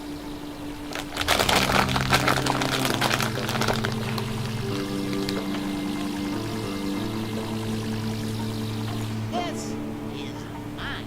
Gosh, seeing that scene with Boba digging himself out of the Sarlacc pit was pretty metal. It's a shame that the show as a whole was pretty average. This has been great, fellas, and this series is nowhere near being finished. But we will, in fact, rank all 180-plus characters. Anyway, I gotta go. Michelle bought some new Hot Pockets, and I'm ready to munch a crunch, a bunch of munch. Obama out. Let me help out, my friend. Gosh, fellas, I love Star Wars. I found this one Star Wars episode that I never watched before. It's called Star Wars XXX. I guess it's a parody or something. Not sure what it's about, but I will report back on how good it is. Maybe it's one of those hidden gems. Adios, fellas. Texas, I am coming to you, my beautiful state. You got this outro, Joe? In Mr. Rogan's absence, I managed to collect all the dragon blunts, and I'm going to summon Kushrun for the first time myself. It will be a chatted moment, and I am going to go and ask what dope powers he can grant me. Oh shit, that green hits hella hard, Kushrun. Say goodbye to the audience, please. Goodbye to the audience, please. Oh, Kushrun, you joking, little devil? Thank you, Mr. Trump. Mr. Rogan taught me that trick. He said, "Oh, hey, Kushrun, if you are ever asked to say something, say exactly every word that was said, and it'll be really funny. Ha ha ha ha. I hope I gave you all a hearty belly laugh. Goodbye for now, pimps." Thank you all for watching. This was a great start to the tier list, and I hope you all have a wonderful day. Make sure to like and subscribe to the channel. It really means a lot. All of you are sticking by us. We love you all. Our goal is to get 420 million subscribers, and we are well on our way. Stay poppin', gentlemen. Stay awesome, ladies. Mr. Biden is signing out. May the force be with you. Always.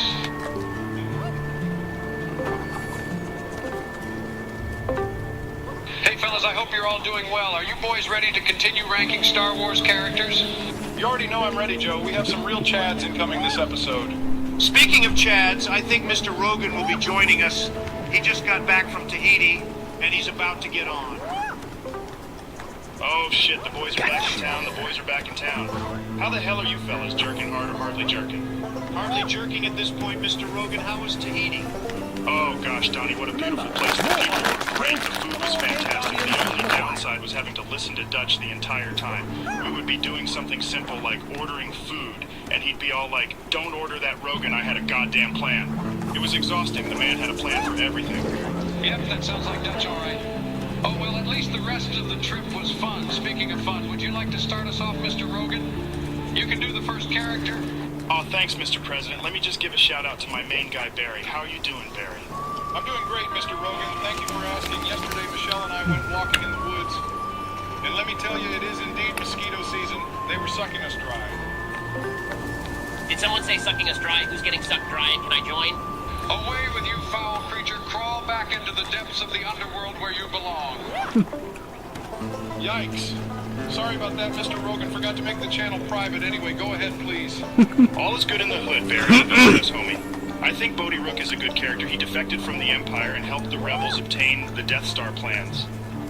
I'm not entirely sure if he's in other Star Wars media, but even if he is, his death is definitely his best moment. Gosh, saying that out loud kind of sounds sad, but it's the truth. Solid character, and he was pretty funny. Great choice, Mr. Rogan. He is indeed a good character. Anyone willing to aid in the collapse of the tyrannical galactic empire is a certified G and deserves it. You always have solid takes, much better than Donald's takes. At least my face doesn't make onions cry, you fucking prehistoric bag of bones. Make like a banana and go fuck yourself. I guess that's just a reminder that we are never too far away from confrontation with these two. Then again, how could you ever even forget that? I'm moving on. Boss Nass makes a funny noise whenever he's on screen, and that's enough to entertain me, but other than his role in joining forces with the people of Naboo, he doesn't really do much that I know about. Make character for me. God damn it, Barry, you said Big Doo-Doo this time? How dare you disrespect the Alpha Nass like that?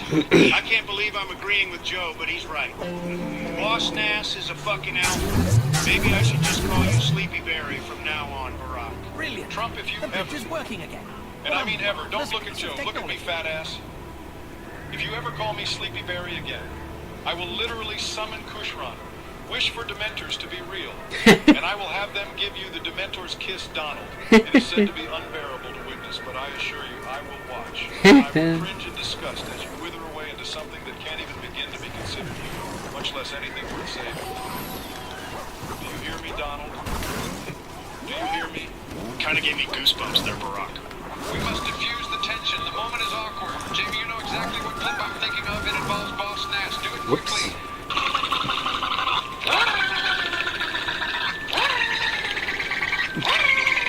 Jesus Christ, Barry, you little snowflake, I'm just making memes.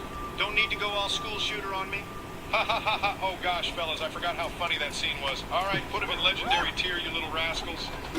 Who wants to talk about Bosk? What is there to talk about? Bosk literally has boss in his name. He's clearly a mid-tier Chad. Slap him into good tier. I mean, that's a pretty solid argument based on an in-depth analysis of the character. The voices in my head won't go away. Please help. So, like, I agree with the President good tier for me. Yeah, I agree sorry, Angel, what did you just say? Oh, I was just wanting to do C-3PO, what a droid, one of two characters that were around for the entirety of the Star Wars movies. I know 3PO got his memory wiped, but I still think he's just a great character to have around. He has some of the best lines in the series. Amazing tier for me. Hey, Jamie, played 3PO's best lines, homie. This is bad. R2-D2, where are you? No lost. Where have you been? What are we going to do? We'll be sent to the spice mines of Kessel, smashed to death. Don't you call me a mindless philosophy? Come on. What are you talking about? C-3PO's my favorite Star Wars character. Not just my favorite Star Wars droid, but favorite Star Wars character. You seem to be made for something. It's our lot in life. He's so funny. I'm terribly sorry. I didn't mean to intrude. No, get up.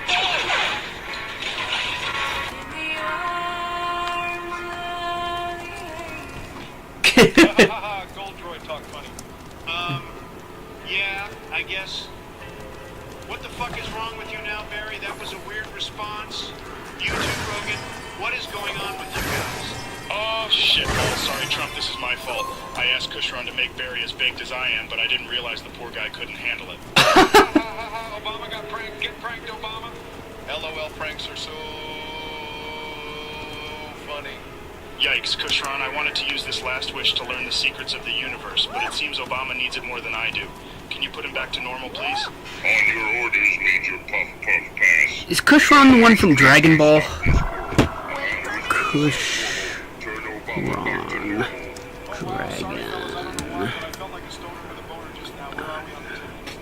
No worries, Barry.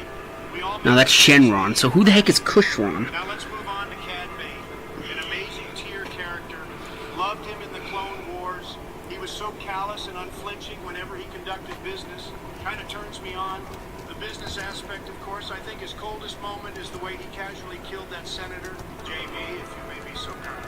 Oh, in agreement then. You should all consider yourselves to be in my power. As long as everybody behaves this quick and painless. No, who you think you are? But I, for one, have no... They freaking mentioned Kushran, and I was Kushran the Dragon in this video, and I was wondering who the fuck. Oh my god, that's it. I've had enough of you. I have had enough of you. Jesus Christ. Goddamn, that blue bitch is as ruthless as a Girl Scout.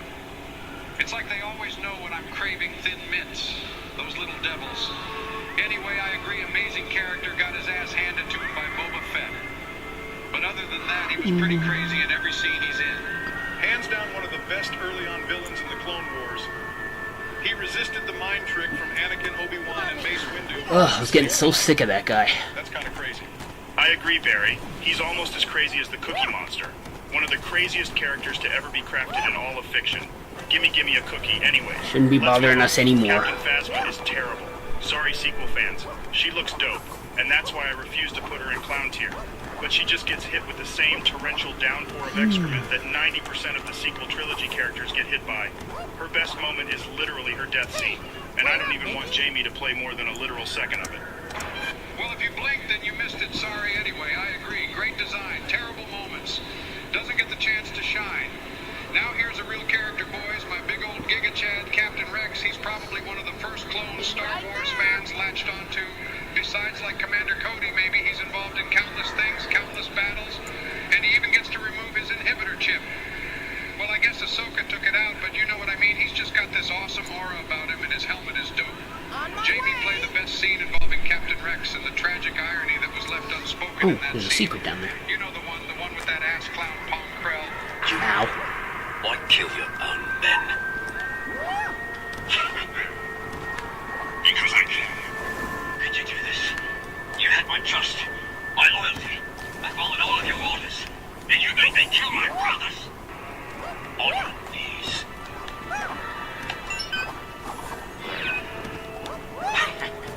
You're in a position of power now. How does it feel? I said on your knees. I can sense your fear. You're shaking.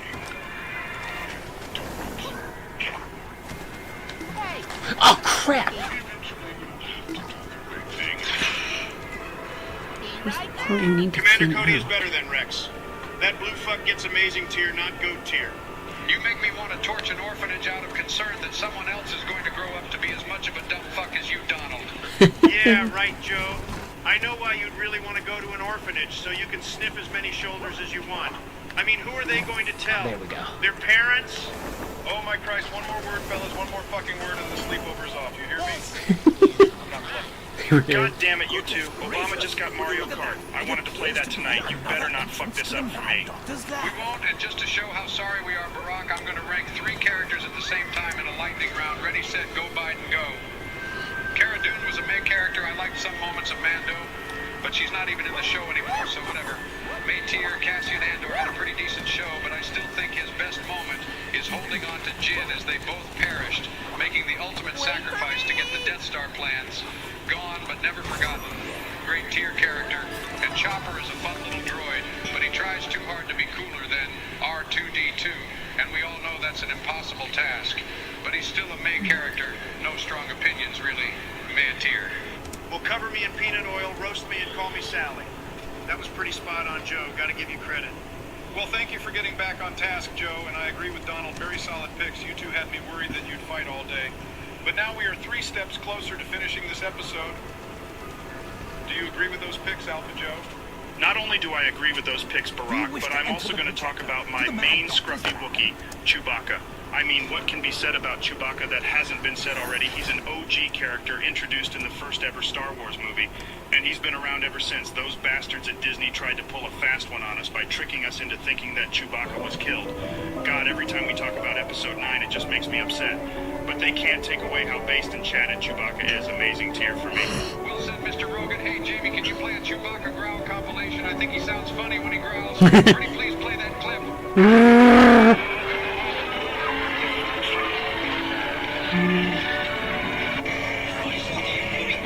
We understand, don't we, Jim? We had no choice. Just... Gosh, such a good boy. Chewbacca is like the best walking carpet a man could ever ask for. He's dope as fuck. Just remember that he can rip your arms off at any moment of his choosing. So much like myself, you wouldn't want to piss him off anyway. Let's do Mr. I Am One with the Force. And the Force is with me. Donnie Yen is the actor that played Chirrut in Rouge One. And I just gotta say, he's fantastic. His dope action scene where he fights all the stormtroopers is great. And of course his iconic death scene, straight up tragic, Jamie, if you would please. Remind all of our fellow rebels the sacrifices made to acquire the Death Star plans.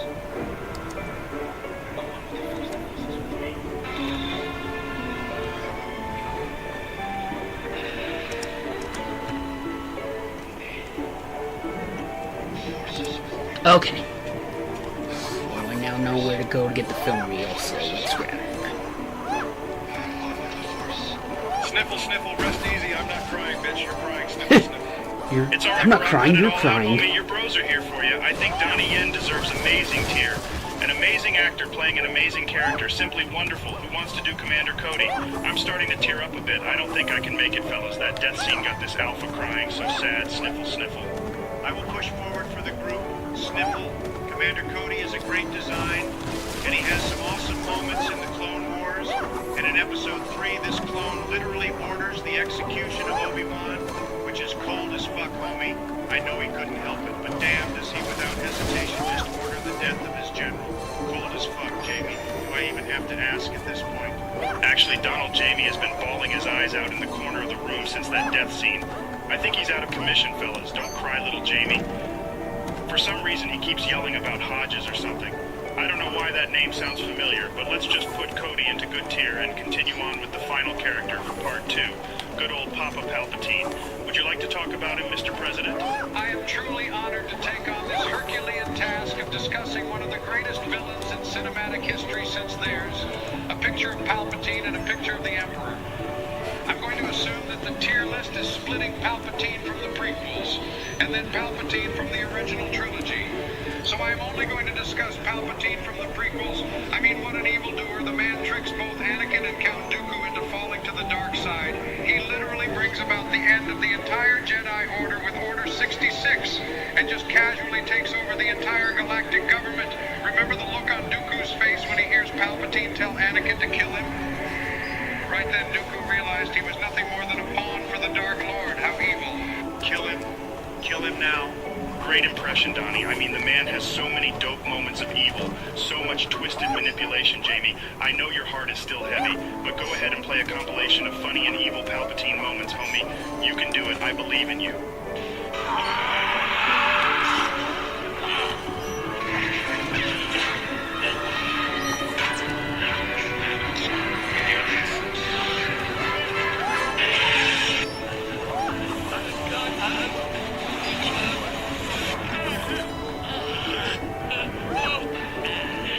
Palpatine is a goat-tier character all the way. What a twisted bastard.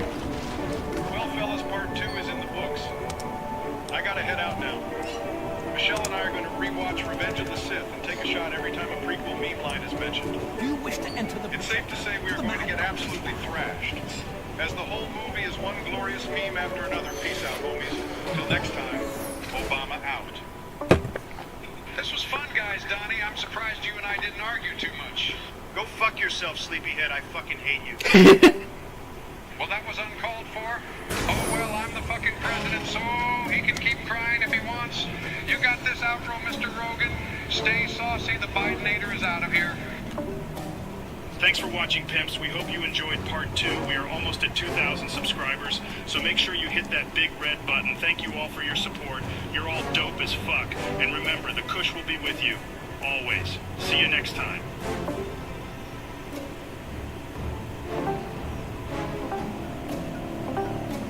Guess who's back? Back. Back again? Again?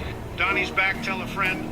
God damn it, Donald. It's Shady's back, not Donnie's back. Whatever, I'm not doing that again. Hello to all you wonderful dudes and dudettes. Welcome back to the channel. A massive shout out to all of you for subscribing. You guys have helped us hit over 2,000 subscribers. Thank you all so much. We couldn't thank you all enough. Thanks for subscribing, pimps. When we hit 420 million subscribers, I'll teach you all the Biden blast. You have my word. Our audience knows what it means to be alpha. Stay alpha, homies. One day, all of you will be the greatest alphas in the world. Oh wait, silly me, you already are. In the words of the most incredible sentient race car ever to grace a movie screen, Ka-chow. Now that the pleasantries have been properly administrated, let's give the people some good old-fashioned character rankings. Boy, do we have some legends to discuss today. I hear you, Joe. Looking at this next set of characters gets my Barack going full Obama mode. But first, we need to invite someone. Luckily, our chatted audience voted in the poll we posted, so it looks like Mr. Bush is going to be joining us. I'm inviting him now. Hey, hide your tush and hide your kush, because Big George has arrived. Glad to see you all again, fellas. Time to make another goated tier list. Good to have you, George. I'm going to get us started, much like myself. The first character we are going to discuss is the legendary Count Dooku. What a character I know in the movies. He's an imposing threat and kicks both Obi-Wan and Anakin's ass in Episode 2. But I think it's the Clone Wars where we get to see Dooku really shine as a character. This man survived multiple assassination attempts, multiple ambushes. He uses Force lightning so fucking casually it makes anyone he comes up against a very trivial foe. He's a legendary character right up there with Babu Frick. In fact, I'm going to put him ahead of Babu. Well, Donald, you must have had 40 McNuggets this morning instead of your usual 20 because that was spot on. Count Dooku would be a GOAT-tier character if he wasn't totally covered by Palpatine. Play that clip, Jamie.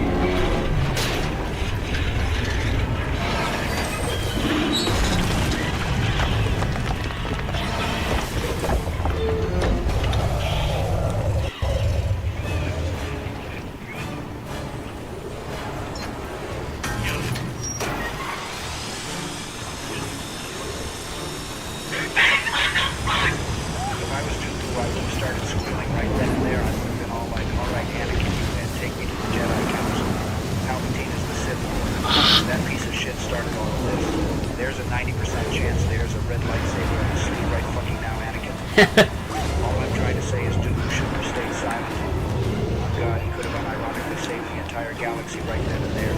Fact. Instead, he chose to get beheaded. Well, let's be honest, the Jedi were kind of like massive idiots themselves. Anywho, moving on from Dooku, let's talk about the man he was tasked with replacing. Darth Maul, or I guess just Maul after a certain point anyway. I'm conflicted with Maul's character. Everything he is involved with is straight fire. Episode 1, he's involved in the first or second best lightsaber duel in Star Wars itself. In the Clone Wars, he dons the Darksaber and basically rules Mandalore, participating in the best animated lightsaber duel we've ever seen versus Ahsoka. And then in Star Wars Rebels, he's poetically struck down by a much more powerful Obi-Wan Kenobi. With all that being said, he should go into GOAT tier. One thing still bothers me.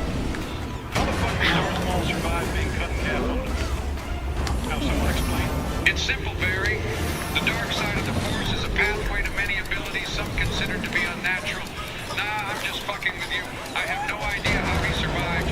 He should have cracked his skull against the pavement of the shaft he fell down, but hey, hatred can keep you alive in the Star Wars universe. Still, his character was fantastic. I give legendary tier. I agree with you, Barack. Maul should have been turned to paste on the ground, but come on, he's just too fucking cool to have for only one film. I'm glad he's back, still a legendary character. Don't get me wrong, he's of course legendary, but I mean, gosh, it really makes you wonder. I mean, he was a fucking spider at one time, remember that? Anyway, who wants to do the next character? I got this one. Oh, come on, help me, Oswald, help me. Bring me back to life. Thank you. Great character and played very well. Kind of funny how he got totally annihilated by the Death Star laser. Kind of funny, not gonna lie, great tier. As for DJ, he's just fucking mad. I love Del Toro, I'm not blaming him, but damn, does his character make the entire casino planet fucking pointless. They went looking for a hacker and got put in jail, and miraculously they find another hacker, only to then be betrayed. Waste of time.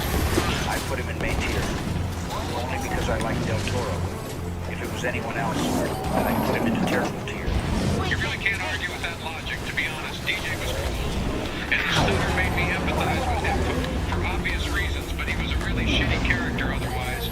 And Krennic was a well-constructed character, good motivation, and a great performance by Ben Mendelsohn. Remember when Vader choked his bitch ass? Go ahead, Jamie, grace me with the seat of the Dark Lord.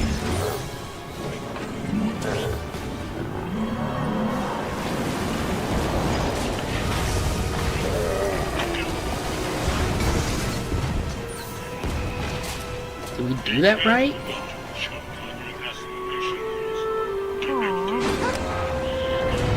Gosh, Joe, Vader reminds me so much of myself. Just the other day, I said the same thing to your wife.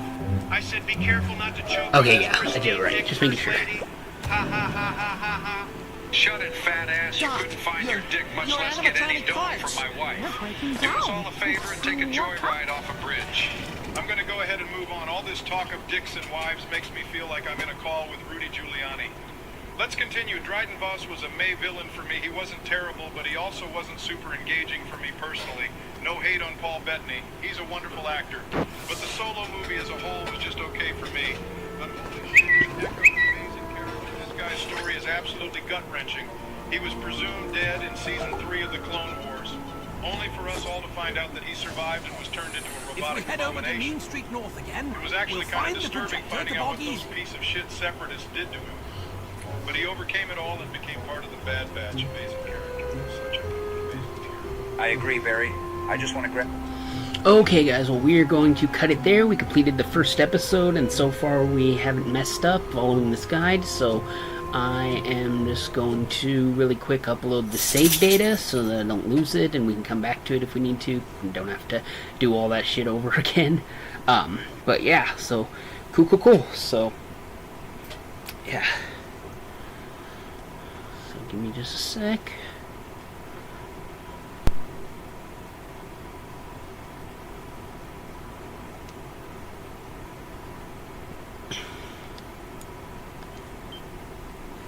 Is this the right one?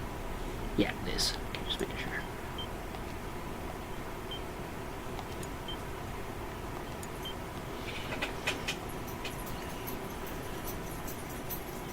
And there we go. Woohoo! Alrighty guys, well hopefully you enjoyed the live stream. If you did, drop a like, let me know in the comments what you think of the game, share this video with your friends, subscribe, and hit the notification bell so you don't miss the next live stream. And until next time guys, this is the Ultimate Frozen Fan signing off. Peace.